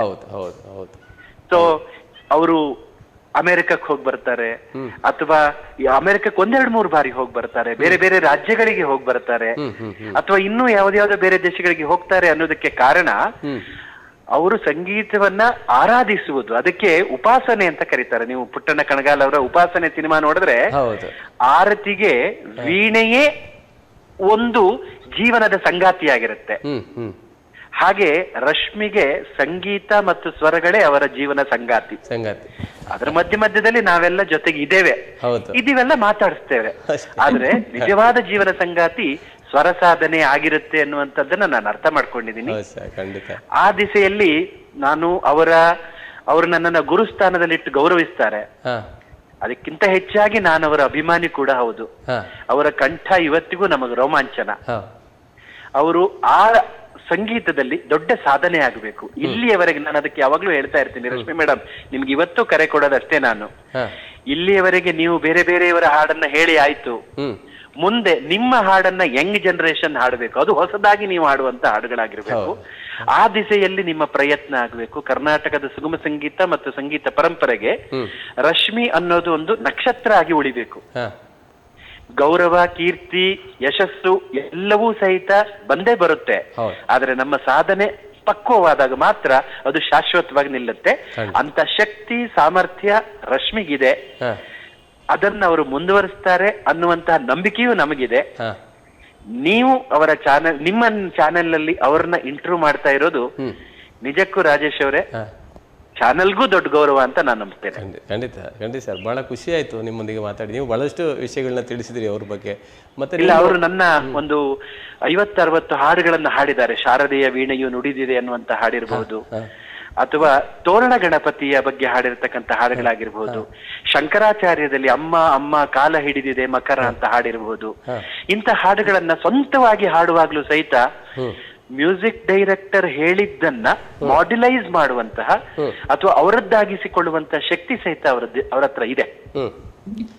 ಹಾಗಾಗಿ ಅಂತ ಸ್ವಸಾಮರ್ಥ್ಯದ ಗಾಯಕಿಯನ್ನ ಇಂಟರ್ವ್ಯೂ ಮಾಡ್ತಾ ಇರೋದು ನಮಗೆಲ್ಲರಿಗೂ ಹೆಮ್ಮೆ. ನಮ್ಮ ಜಿಲ್ಲೆಗೆ ಮುಳ್ಳಯ್ಯನಗಿರಿಯ ಮೇಲೆ ಒಂದು ಕಂಠಶಾರದೆಯನ್ನ ನಿಲ್ಲಿಸಿದಂಗಾಗಿದೆ. ಆಗ್ಲಿ ಸರ್, ಬಹಳ ಖುಷಿ ಆಯ್ತು ಸರ್ ತಮ್ಮೊಂದಿಗೆ ಮಾತಾಡಿ. ನಿಮಗೆ ರಶ್ಮಿ ಅವರೇ ಒಳ್ಳೇದಾಗ್ಲಿ. ಹೌದು ಸರ್, ಬಿಡುವು ಮಾಡಿಕೊಂಡು ನಮ್ಮೊಂದಿಗೆ ಮಾತನಾಡಿದಿರಿ. ನಿಮಗೆ ನಮ್ಮ ಚಾನಲ್ ಪರವಾಗಿ ಪ್ರೀತಿಯ ಧನ್ಯವಾದಗಳು ಸರ್. ಧನ್ಯವಾದಗಳು. Thank you very much. All the best. Thank you sir. Thank you madam. ನಿಮ್ಮ ಊರಿನವರು ನಾಗರಾಜರಾವ್ ಅವರು ಸಂಗೀತ ಸಂಯೋಜಕರು, ಗಾಯಕರು ಅಲ್ವಾ, ಮತ್ತು ಉಪನ್ಯಾಸಕರು ಕೂಡ. ಅವರು ಪ್ರಾಂಶುಪಾಲರಾಗಿದ್ದವರು. ನಿಮ್ಮ ಬಗ್ಗೆ ಭಾಳಷ್ಟು ಮಾತನಾಡಿದರು, ಭಾಳಷ್ಟು ತಿಳಿಯಪಡಿಸಿದರು. ಹಾಗೆ ನಿಮ್ಮ ಗುರುಗಳ ಬಗ್ಗೆ ನೀವು ಹೇಳ್ತಿದ್ರಿ, ನೀವು ಕಲಿಯೋ ಬಗ್ಗೆ, ಅದ್ರ ಬಗ್ಗೆ ತಿಳಿಸ್ತಾ ಇದ್ರಿ. ಅದ್ರ ಬಗ್ಗೆ ಹೇಳಿ ಮೇಡಮ್. ಅದೇ ಸರ್, ಅದಕ್ಕಿಂತ ಮುಂಚೆ ನಾಗರಾಜ್ ರಾವ್ ಅವರು ನನ್ನ ಬಗ್ಗೆ ನೋಡಿ ಇರೋ ಅಷ್ಟು ಮಾತಾಡಿದಷ್ಟು ಒಂದು 5 ನಿಮಿಷ ಇರ್ತಿಲ್ವನ್ ಗೊತ್ತಿಲ್ಲ. ಅಷ್ಟರಲ್ಲಿ ನಾನ್ ಏನೇನ್ ಮಾಡ್ದೆ, ಏನೇನ್ ಮಾಡ್ತಿದೀನಿ, ಏನೇನ್ ಮಾಡ್ಬೇಕು ಅನ್ನೋದನ್ನೆಲ್ಲ ತಿಳಿಸ್ಕೊಟ್ರು ಅವರು. ಹೌದು, ಖಂಡಿತ. ನಮ್ಗೆ ತುಂಬಾ ಆತ್ಮೀಯರು ಮತ್ತು ನನ್ನ ಮಾನಸ ಗುರುಗಳವರು. ಅವರ ಹೆಂಡತಿ ರೇಖಾ ಎಲ್ಲರೂ ಆಗಿರಬಹುದು. ಇಂಥವರ ಆಶೀರ್ವಾದ ಮತ್ತೆ ಅಭಿಮಾನ ನನ್ಗೆ ತುಂಬಾ ಮುಖ್ಯ ಆಗುತ್ತೆ. Thank you. ಇದ್ರ ಮೂಲಕ ನಾನು ನಾಗರಾಜ್ ಸರ್ಗೆ ಥ್ಯಾಂಕ್ಸ್ ಹೇಳಕ್ ಇಷ್ಟಪಡ್ತೀನಿ. ಅದೇ ಪ್ರಸನ್ನ ಲಕ್ಷ್ಮಿ ಅಂತ ಮೇಡಮ್, ಅವರ ಹತ್ರ ನಾನು ನಾನು ಸರಿಗಮ ಪದನಿಸ ಅನ್ನೋದೇನು ನನಗೆ ಈಗ್ಲೂ ನನ್ಗೆ ಕೂತಿದ್ಯೋ ಅದನ್ನ ನಾನು ಈಗ್ಲೂ ಪ್ರಸನ್ನ ಲಕ್ಷ್ಮಿ ಮೇಡಮ್ ನ ತುಂಬಾ ನೆನಪಿಸ್ಕೊತೀನಿ. ಸೊ ನನ್ನ ಆರಂಭ ಪ್ರಸನ್ನ ಲಕ್ಷ್ಮಿ ಅನ್ನೋ ಗುರುಗಳಿಗೆ. ನಂತರದಲ್ಲಿ ಜೂನಿಯರ್ ಮತ್ತೆ ಸೀನಿಯರ್ ನಾನು ಎಕ್ಸಾಮ್ ಕಟ್ಟಿ ಪಾಸ್ ಮಾಡ್ಕೊಂಡಿದ್ದು ಚಿಕ್ಕಮಗಳೂರಿನಲ್ಲೇ ವಿದುಷಿ ಉಮಾ ನಾಗರಾಜನ್ ಅವರ ಬಳಿ. ನಂತರದಲ್ಲಿ ನಾನು ಮೈಸೂರು ಲಲಿತ ಕಲಾ ಕಾಲೇಜ್ನಲ್ಲಿ ವಯಲಿನ್ ಮೈಸೂರು ಮಂಜುನಾಥ್ ಸರು ಮತ್ತೆ CA ಶ್ರೀಧರ್ ಅಂತ ಫ್ಲೂಟಿಸ್ಟ್ ಆಕ್ಚುಲಿ ಅವರು ಇವರುಗಳು ನನ್ನ ಗುರುಗಳು. ಖಂಡಿತ. ಅದೇ ನೀವು ಚಿನ್ನದ ಪದಕದ ಬಗ್ಗೆ ಹೇಳಬೇಕು. 3 ಚಿನ್ನದ ಪದಕ ನಿಮ್ಗೆ ದೊರೆತಿದೆ ಸಂಗೀತ ಸಾಧನೆಗೆ, ಅದ್ರ ಬಗ್ಗೆ ಒಂದೆರಡು ಮಾತು. ಸರ್ ಏನಿಲ್ಲ, ನಾನು ಈಗ ಏನೋ ಸಂಗೀತದಲ್ಲಿ ಸಾಧನೆ ಮಾಡ್ಬೇಕು ಅನ್ನೋದು ಅದೇನೋ ಸಡನ್ಲಿ ನಂಗೆ ಬಂದ ಒಂದು ವಿಷಯ, ಯೋಚನೆ. ಅದು ಯಾವಾಗ ಅಂದ್ರೆ ಈ ಟಿವಿಯ ಅನ್ವೇಷಣೆ ಕಾರ್ಯಕ್ರಮದಲ್ಲಿ SPB ಸರ್ ಜೊತೆ ಹಾಡೋ ಅವಕಾಶ ಇತ್ತು ನಮ್ಗೆ 2003-04 ಆ ಟೈಮಲ್ಲಿ. ಸೊ ಆಗ ನಾನು SPB ಸರ್ ಅವ್ರ ಜೊತೆ ಹಾಡೋದಕ್ಕೆ ಅಂತ ಹೈದರಾಬಾದ್ಗೆ ಹೋಗಿದ್ವಿ. ಅಂದ್ರೆ ಇದನ್ನ ಏನಕ್ಕೆ ಹೇಳ್ತಾ ಇದ್ದೀನಿ ಅಂದ್ರೆ, ಶಾಸ್ತ್ರೀಯ ಸಂಗೀತದ ಅಗತ್ಯ ಎಷ್ಟು ಇರಬೇಕು, ಎಷ್ಟು ಅಗತ್ಯ ಇದೆ ಒಬ್ಬ ಗಾಯಕನಿಗೆ ಅನ್ನೋದನ್ನ ತಿಳಿಸೋಕೋಸ್ಕರ ಹೇಳ್ತಾ ಇದ್ದೀನಿ. ಅಲ್ಲಿ ಹೋದಾಗ ಒಂದು ಹಾಡು ನನ್ಗೆ ತಾಳಕ್ಕೆ ಸ್ವಲ್ಪ ಕಷ್ಟ ಆಗ್ತಾ ಇತ್ತು. ಆಗ SPB ಸರ್ ನನ್ಗೆ ಹೇಳಿದ್ದು, ಶಾಸ್ತ್ರೀಯ ಸಂಗೀತ ಏನಕ್ಕೆ ಅಗತ್ಯ ಅಂತ ಇದಕ್ಕೆ ನಾವು ಹೇಳಿದ್ವಿ. ಅಲ್ಲಿ ತಾಳ ಆಗ್ಲಿ, ಸ್ವರ ಜ್ಞಾನವಾಗ್ಲಿ, ಶ್ರುತಿ ಜ್ಞಾನವಾಗ್ಲಿ, ಒಂಥರ ಇನ್ನರ್, ಅದು ಒಂಥರ ಧ್ಯಾನ. ಸೊ ಇದೆಲ್ಲ ಬರೋದು ಶಾಸ್ತ್ರೀಯ ಸಂಗೀತದ ಕಲಿಕೆಯಿಂದ ಅಂತ ಅವ್ರು ನನ್ಗೆ ಟಿಪ್ಸ್ ಹೇಳಿ, ನನ್ಗೆ ಈಗ್ಲಿಂದಾನೇ ನೀವು ಶಾಸ್ತ್ರೀಯ ಸಂಗೀತನ ಆಳವಾಗಿ ನೀವು ತುಂಬಾ ಮನಸ್ಸಿಟ್ಟು ನೀವು ಅಭ್ಯಾಸ ಮಾಡಿದ್ರೆ ಇನ್ನೂ ಉತ್ತಮವಾಗಿ ನೀವು ಗಾಯಕಿ ಆಗ್ತೀರಾ ಅಂತ ಅವ್ರು ಹೇಳೋದ್ರಿಂದ ನಾನು ಅಲ್ಲಿಂದ ಬಂದ ತಕ್ಷಣ ನಾನು ಇಲ್ಲಿ ಉಮಾ ನಾಗರಾಜ್ ಮೇಡಮ್ ಹತ್ರ ಜೂನಿಯರ್ ಸೀನಿಯರ್ ಮಾಡ್ಕೊಂಡು ನಾನು ಮಾಡಿದ್ರಿ ಅಲ್ಲ ಮೇಡಮ್. ಸೊ ಆ ನಂತರದಲ್ಲಿ ನಾನು ಮೈಸೂರು ವಿಶ್ವವಿದ್ಯಾನಿಲಯದಲ್ಲಿ ಜಾಯಿನ್ ಆದ್ಮೇಲೆ ನಿಜವಾಗ್ಲೂ ಹೇಳ್ಬೇಕಂದ್ರೆ ಮೈಸೂರು ಶಾಸ್ತ್ರೀಯ ಸಂಗೀತದಲ್ಲಿ ಅದು ಒಂದು ಇಲ್ಲಿ ಮೈಸೂರಿನ ನೆಲಕ್ಕೆ ಕಾಲಿಟ್ಟ ತಕ್ಷಣ ಒಂಥರ ಸಂಗೀತ ಅನ್ನೋದು ಅದು ತನಗ್ತಾನೆ ಬರುತ್ತೆ ಅನ್ನೋ ಅಷ್ಟು ಮಟ್ಟಿಗೆ ನಾನು ಮೈಸೂರನ್ನ ತುಂಬಾ ನೆನೆಸ್ಕೊಳ್ತೀನಿ. ಹಾಗೆ ನಾನು ಜಾಯಿನ್ ಆದಾಗ ನಿಜ ಹೇಳ್ಬೇಕು, ನಂಗೆ ಏನು ನಾನು ಸೀನಿಯರ್ ಆಗಿದ್ರು ನನ್ಗೇನು ಗೊತ್ತಿರ್ಲಿಲ್ಲ ಸರ್, ಸೀರಿಯಸ್ಲಿ ಏನು ಗೊತ್ತಿರ್ಲಿಲ್ಲ. ನಂತರದಲ್ಲಿ ನಾನು ಇಲ್ಲಿ ಒಂದಷ್ಟು ಕಾಲೇಜ್ ಯೂನಿವರ್ಸಿಟಿಯಲ್ಲಿ ಶಾಸ್ತ್ರೀಯ ಸಂಗೀತದ ಥಿಯರಿ ಮತ್ತೆ ಪ್ರಾಕ್ಟಿಕಲ್ ಅನ್ನೋ ಏನಿದೆಯೋ ಸಿಲೆಬಸ್ಗಳು ಅದು ತುಂಬಾ ಜ್ಞಾನ ಕೊಡತ್ತೆ. ಯಾಕಂದ್ರೆ ನಾವು ಒಂದಷ್ಟು ಬರೀ ಪ್ರಾಕ್ಟಿಕಲಿ ನಾವು ಅಭ್ಯಾಸ ಮಾಡಿರ್ತೀವಿ ಬಿಟ್ರೆ ಥಿಯರಿಟಿಕ್ ನಮ್ಗೇನೋ ಅಷ್ಟು ಗೊತ್ತಿರಲ್ಲ. ಅದು ಎಲ್ಲರಿಗೂ ಗೊತ್ತು ಮಾಡ್ಬೇಕು ಈ ಮೂಲಕ ಅಂದ್ರೆ ನಮ್ಮ ಯೂನಿವರ್ಸಿಟಿಯಲ್ಲಿ ತುಂಬಾ ಚೆನ್ನಾಗಿದೆ ಥಿಯರಿ ಪಾರ್ಟ್. ಸೊ ಅದರಿಂದ ಒಂದಷ್ಟು ಕಲಿತೆ. ಆಮೇಲೆ ಊರ್ ಬಿಟ್ಟು ಊರ್ಗೆ ಬಂದಿದ್ದ ನಾನು ಏನಾದ್ರೂ ಸಾಧನೆ ಮಾಡ್ಬೇಕು ಅಂತ, ಹಾಗಾಗಿ ತುಂಬಾ ಶ್ರದ್ಧೆ ಇಟ್ಟು ನಾನು ಓದ್ದೆ. ಪ್ರತಿಯೊಂದು ಸೆಮಿಸ್ಟರ್ಗಳಲ್ಲೂ ಹೈಯೆಸ್ಟ್ ಮಾರ್ಕ್ಸ್ ಪಡಿಬೇಕಿತ್ತು, ಒಂದು ಮೆಡಲ್ ಬರ್ಬೇಕು ಅಂದ್ರೆ ಯೂನಿವರ್ಸಿಟಿಯಲ್ಲಿ. ಅದನ್ನ ನಾನು ಮಾಡಿದೆ, ತುಂಬಾ ಶ್ರದ್ಧೆಯಿಂದ ಓದ್ತಾ ಇದ್ದೆ, ಚಾಲೆಂಜ್ ಆಗಿ ತಗೊಂಡಿದ್ದೆ. ಹಾಗಾಗಿ ಗೋಲ್ಡ್ ಮೆಡಲ್ ಬಂತು. ಇದನ್ನ ಯಾಕೆ ಹೇಳ್ತಾ ಇದ್ದೀನಿ ಅಂದ್ರೆ, ಯಾರೇ ಆಗ್ಲಿ ನಾವೇನ್ ಮಾಡ್ತಿದೀವಿ ಅನ್ನೋ ವಿಷಯದೆಲ್ಲ ಅಧ್ಯಯನ ಮತ್ತೆ ಶ್ರದ್ಧೆ ಭಕ್ತಿ ಇಟ್ಟು ಛಲ ಇಟ್ಟು ಕಾರ್ಯ ಮಾಡಿದ್ರೆ ಫಲ 100% ಅಂತ ಹೇಳಕ್ಕೆ ಇಷ್ಟ. ಖಂಡಿತ ಮೇಡಮ್, ಖಂಡಿತ. ಅದೇ ರೀತಿ ಮ್ಯೂಸಿಕ್ ಕೂಡ ತಾವು ಮಾಡಿದ್ರಿ, ಅದ್ರ ಬಗ್ಗೆ ಒಂದೆರಡು ಮಾತು. ಅದೇ ಸರ್, ನಾನು ಆಕ್ಚುಲಿ ನನ್ಗೆ PhD ಮಾಡ್ಬೇಕು ಅನ್ನೋ ಹಿಂದೆ ಏನೆಲ್ಲ ಇದೆ ಅಂತ ಗೊತ್ತಿರ್ಲಿಲ್ಲ ನನಗೆ. ಸೊ ನಮ್ಮ ಮೈಸೂರು ವಿಶ್ವವಿದ್ಯಾಲಯನ ಆಯ್ಕೆ ಮಾಡ್ಕೊಂಡಿದ್ದು ನಾನು ಮುಂದೆ ಏನಾದ್ರು PhD ಏನಾದ್ರು ಮಾಡ್ಬೇಕು ಅಂತ, ಏನೋ ಒಂದು ಸಂಗೀತದಲ್ಲಿ ಅಷ್ಟು ಮಾತ್ರ ನನ್ನ ತಲೆಯಲ್ಲಿತ್ತು. ಹಾಗಾಗಿ ನಾನು ಇಲ್ಲಿ ಬಂದ ಮೇಲೆ ನನಗೆ ಗೊತ್ತಾಯ್ತು ಡಿಗ್ರಿ ಆಗ್ಬೇಕು ಇದ್ರಲ್ಲೇನೆ. ಅಂದ್ರೆ ಯಾವ ಸಬ್ಜೆಕ್ಟ್ ನಾವು ತಗೋತೀವೋ, ಸಂಗೀತ ಆಗಿರ್ಬೋದು, ಎನಿ ಮ್ಯಾಥ್ಸ್ ಆಗಿರ್ಬೋದು, ಸೈನ್ಸ್ ಆಗಿರ್ಬೋದು, ಅದ್ರಲ್ಲಿ ಡಿಗ್ರಿ ಆಗಿರ್ಬೇಕು, ಆಮೇಲೆ ಮಾಸ್ಟರ್ಸ್ ಆಗಿರ್ಬೇಕು, ಆಮೇಲೆ PhD ಎಂಟ್ರೆನ್ಸ್ ಎಕ್ಸಾಮ್ ಪಾಸ್ ಮಾಡಬೇಕು. ಒಂದೊಂದೇ ಘಟ್ಟ ಅದು. ಸೊ ಇಷ್ಟು ಇಲ್ಲಿಗೆ ಬಂದ್ವಲ್ಲ ಅಂತ ತಿಳ್ಕೊಂಡಿದ್ದು. ಹಾಗಾಗಿ ಡೈರೆಕ್ಟ್ ಮಾಸ್ಟರ್ ಡಿಗ್ರಿ ಎಂಟ್ರಿ ಕೊಡಕ್ಕೆ ನಂಗೆ ಸೀನಿಯರ್ ಮಾತ್ರ ಆಗಿತ್ತು, ಡಿಗ್ರಿ ಆಗಿರ್ಲಿಲ್ಲ. ಹಾಗಾಗಿ ಇಲ್ಲೇನೆ ನಾನು BPA ಅಂತ ಅದು degree, bachelor of performing arts ಅಂತ ಹ್ಮ್ ಅದಾದ್ಮೇಲೆ ಮತ್ತೆ ಕಂಟಿನ್ಯೂ, ಯಾಕಂದ್ರೆ ಈಗ ಗೋಲ್ಡ್ ಮೆಡಲ್ ಬಂದ ಮೇಲೆ ಇನ್ನೂ ಒಂಥರ ಜವಾಬ್ದಾರಿ ಜಾಸ್ತಿ ಆಯ್ತು, ಆಸಕ್ತಿ ಇನ್ನೂ ಹುಟ್ಕೊಳ್ತು. ಹ್ಮ್ ಹಾಗಾಗಿ ಮಾಸ್ಟರ್ ಡಿಗ್ರಿ ಜಾಯ್ನ್ ಆಗ್ಬಿಟ್ಟು 2 years ಮಾಸ್ಟರ್ಸ್ ಮಾಡಿದೆ. ಅನಂತರ ಮಾಸ್ಟರ್ಸ್ ಮುಗಿದು ತಕ್ಷಣ ಇಲ್ಲಿ ಇಂಟರ್ವ್ಯೂ ಕಾಲ್ ಮಾಡಿದ್ರು. ಹ್ಮ್ ನಮ್ಮ ಪ್ರಿನ್ಸಿಪಲ್, ಈಗ ನನ್ನ ಸಂಶೋಧನಾ ಮಾರ್ಗದರ್ಶಕರು ಅವರೇ, PhD ಗೈಡ್ CS ಶ್ರೀಧರ್ ಅಂತ. ಅವರು ನಿನ್ ಕೈಲಿ ಆಗತ್ತೆ, ನೀನ್ ಮಾಡ್ತೀಯಾ, ನೀನು ಅಪ್ಲೈ ಮಾಡು ಅಂತ ಹೇಳಿದ್ರು. ಹ್ಮ್ ಸೊ ಅವರು ಕೊಟ್ಟ ಭರವಸೆ, ಅವ್ರು ಕೊಟ್ಟ ಶಕ್ತಿ, ಅವರ ನಂಬಿಕೆಯಿಂದ ನಾನು ಇಂಟರ್ವ್ಯೂನಲ್ಲೂ ಪಾಸ್ ಆಗ್ಬಿಟ್ಟು ತಕ್ಷಣವೇ ನನ್ಗೆ 2 months ಅಲ್ಲೇ ನನ್ ಮಾಸ್ಟರ್ಸ್ ಆಗಿ 2 ತಿಂಗಳಲ್ಲೇ ನನ್ಗೆ ಇಲ್ಲೇನೆ ಸೌಭಾಗ್ಯ ನಿಮ್ದು, ಯೋಗ ಅಲ್ಲ ಮೇಡಮ್. ಎಲ್ಲ ಬರ್ಸ್ಕೊಂಡ್ ಬಂದ್ಬಿಡ್ತೀವಿ. ಎಲ್ಲ ಶಾರದಾ ದೇವಿಯ ಕರುಣೆ. ಖಂಡಿತ ಹೌದು. ಖಂಡಿತ. ಅದೇ ರೀತಿ ಮೇಡಮ್ ಆಕಾಶವಾಣಿ ಕಲಾವಿದೆ ಕೂಡ ತಾವು. ಆಕಾಶವಾಣಿ ಪಯಣದ ಬಗ್ಗೆ ಒಂದೆರಡು ಮಾತು ಮೇಡಮ್. ಹಾ ಸರ್, ನಾನು ಭದ್ರಾವತಿ ಆಕಾಶವಾಣಿಯಲ್ಲಿ B high grade ಇದ್ದೀನಿ ಸದ್ಯಕ್ಕೆ. ಸೊ ಅಲ್ಲಿನೂ ಅಷ್ಟೇ, ಅಮ್ಮನ ಜೊತೆ 1-2 ಸರಿ ನಾನು ಅಲ್ಲಿ ಭದ್ರಾವತಿ ಆಕಾಶವಾಣಿಗೆ ಹೋಗಿದ್ದೆ. ನಂತರದಲ್ಲಿ ನಾಗರಾಜ್ ಸರೇ ನಮ್ಗೆ ಹೇಳಿದ್ದು, ಮೇಡಮ್ ನೀವು ಅಲ್ಲಿನ ಆಡಿಷನ್ ಪಾಸ್ ಮಾಡ್ಕೊಂಡ್ರೆ ಇನ್ನು ಒಳ್ಳೆ ಹೆಸರು ಇರುತ್ತೆ ನಿಮಗೆ, ಅದೆಲ್ಲ ಒಂಥರ ಪರ್ಮನೆಂಟ್ ಪೋಸ್ಟ್ ಇದ್ದಂಗಲ್ವಾ ಅಂತ. ಸೊ ಅಲ್ಲಿ ಹೋದೆ. ಅಲ್ಲಿನೂ ಆಡಿಷನ್ ಅಲ್ಲಿ ಫಸ್ಟ್ ಟೈಮ್ ಅಲ್ಲೇನೆ B grade ಆಯ್ತು. ನಂತರದಲ್ಲಿ 3 ವರ್ಷ ಆದ್ಮೇಲೆ ಮತ್ತೆ B high grade ಅಪ್ಗ್ರೇಡ್ ಆಯ್ತು. ಈಗಲೂ ನಾನು ಮೈಸೂರಿಗೆ ಬಂದು 12-13 ವರ್ಷ ಆದ್ರೂನು ಭದ್ರಾವತಿ ಆಕಾಶವಾಣಿಯಲ್ಲಿನೇ ನಾನು ಭದ್ರಾವತಿ ಆಕಾಶವಾಣಿಯ B high grade ಸಿಂಗರ್ ಅನ್ನಿಸ್ಕೊಳಕ್ಕೆ ತುಂಬಾ ಖುಷಿ ಇದೆ. ಖುಷಿ ಇದೆ. ಅದೇ ನಾನು ಮೈಸೂರಿಗೆ ಟ್ರಾನ್ಸ್ಫರ್ ತಗೊಂಡಿಲ್ಲ, ಇನ್ನು ಅಲ್ಲೇ ಇದ್ದೀನಿ. ಅಲ್ಲೇ ಇದ್ದೀರಿ. ಆಗಲಿ ಮೇಡಮ್. ಅದೇ ರೀತಿ ಮೇಡಮ್, ತಮ್ಮ ಹತ್ರ ಇನ್ನೂ ಬಹಳಷ್ಟು ಮಾತಾಡಲಿಕ್ಕಿದೆ.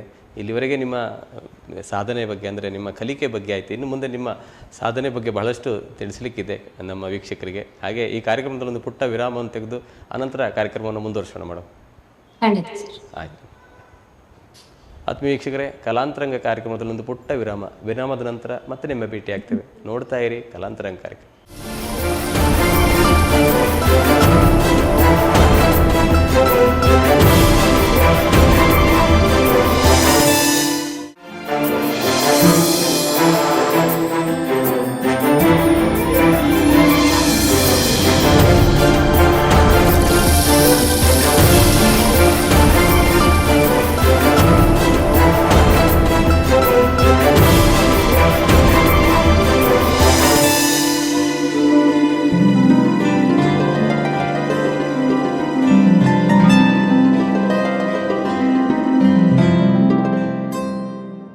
ಆತ್ಮೀಯ ವೀಕ್ಷಕರಿಗೆ ಮತ್ತೊಮ್ಮೆ ಕಲಾಂತರಂಗ ಕಾರ್ಯಕ್ರಮಕ್ಕೆ ಸ್ವಾಗತ. ಇಂದು ನಮ್ಮೊಂದಿಗಿದ್ದಾರೆ ನಮ್ಮ ನಾಡಿನ ಜನಪ್ರಿಯ ಗಾಯಕಿ ರಶ್ಮಿ ಚಿಕ್ಕಮಂಗ್ಳೂರು. ಅವರೊಂದಿಗೆ ಮಾತುಕತೆಯನ್ನು ಆಡ್ತಿದ್ವಿ.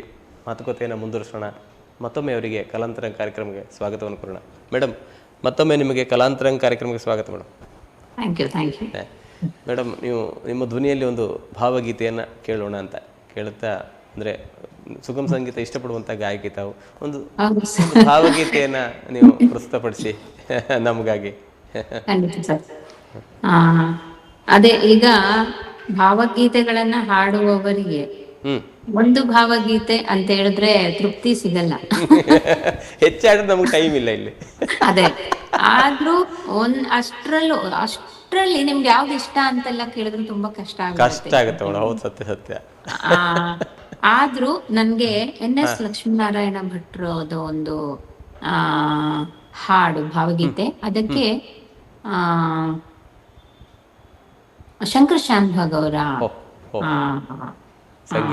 ಸಂಯೋಜನೆ. ಅದನ್ನ ನಮ್ಮ ಶಿವಮೊಗ್ಗದ ಕಡೆ ಗರ್ತಿಕೆರೆ ರಾಘಣ್ಣ ಅವರು ಕಂಪೋಸ್ ಮಾಡಿದ್ರು. ಅಮ್ಮ ಎಂಬ ಮಾತಿಗಿಂತ ಬೇರೆ ಮಂತ್ರ ಅಂತ. ಸೊ ಎರಡು ಒಂದೇ ತರ, ಸ್ವಲ್ಪ ಕೇಳಲಿಕ್ಕೆ ಒಂದೇ ತರ ಇದೆ. ಆದ್ರೆ ನಾನು ಹೆಚ್ಚಾಗಿ ಹಾಡೋದು Shankar Shanbhag sir composition. So ಅದನ್ನ ಹಾಡ್ತೀನಿ. ಹಾಡಿ ಮೇಡಮ್, ಹಾಡಿ. ಇದು ನನ್ನ ಅಮ್ಮನಿಗೆ ಅರ್ಪಣೆ. ನಾನು ಹಾಡು.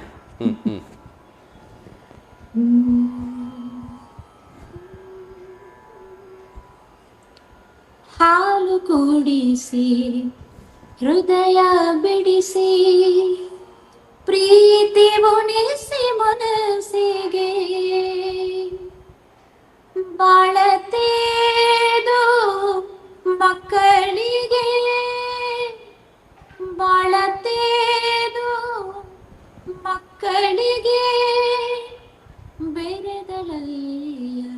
ಕನಸಿಗೆ ಬೆರೆದಳಲ್ಲ ಕನಸಿಗೆ ಅಮ್ಮ ಅಮ್ಮ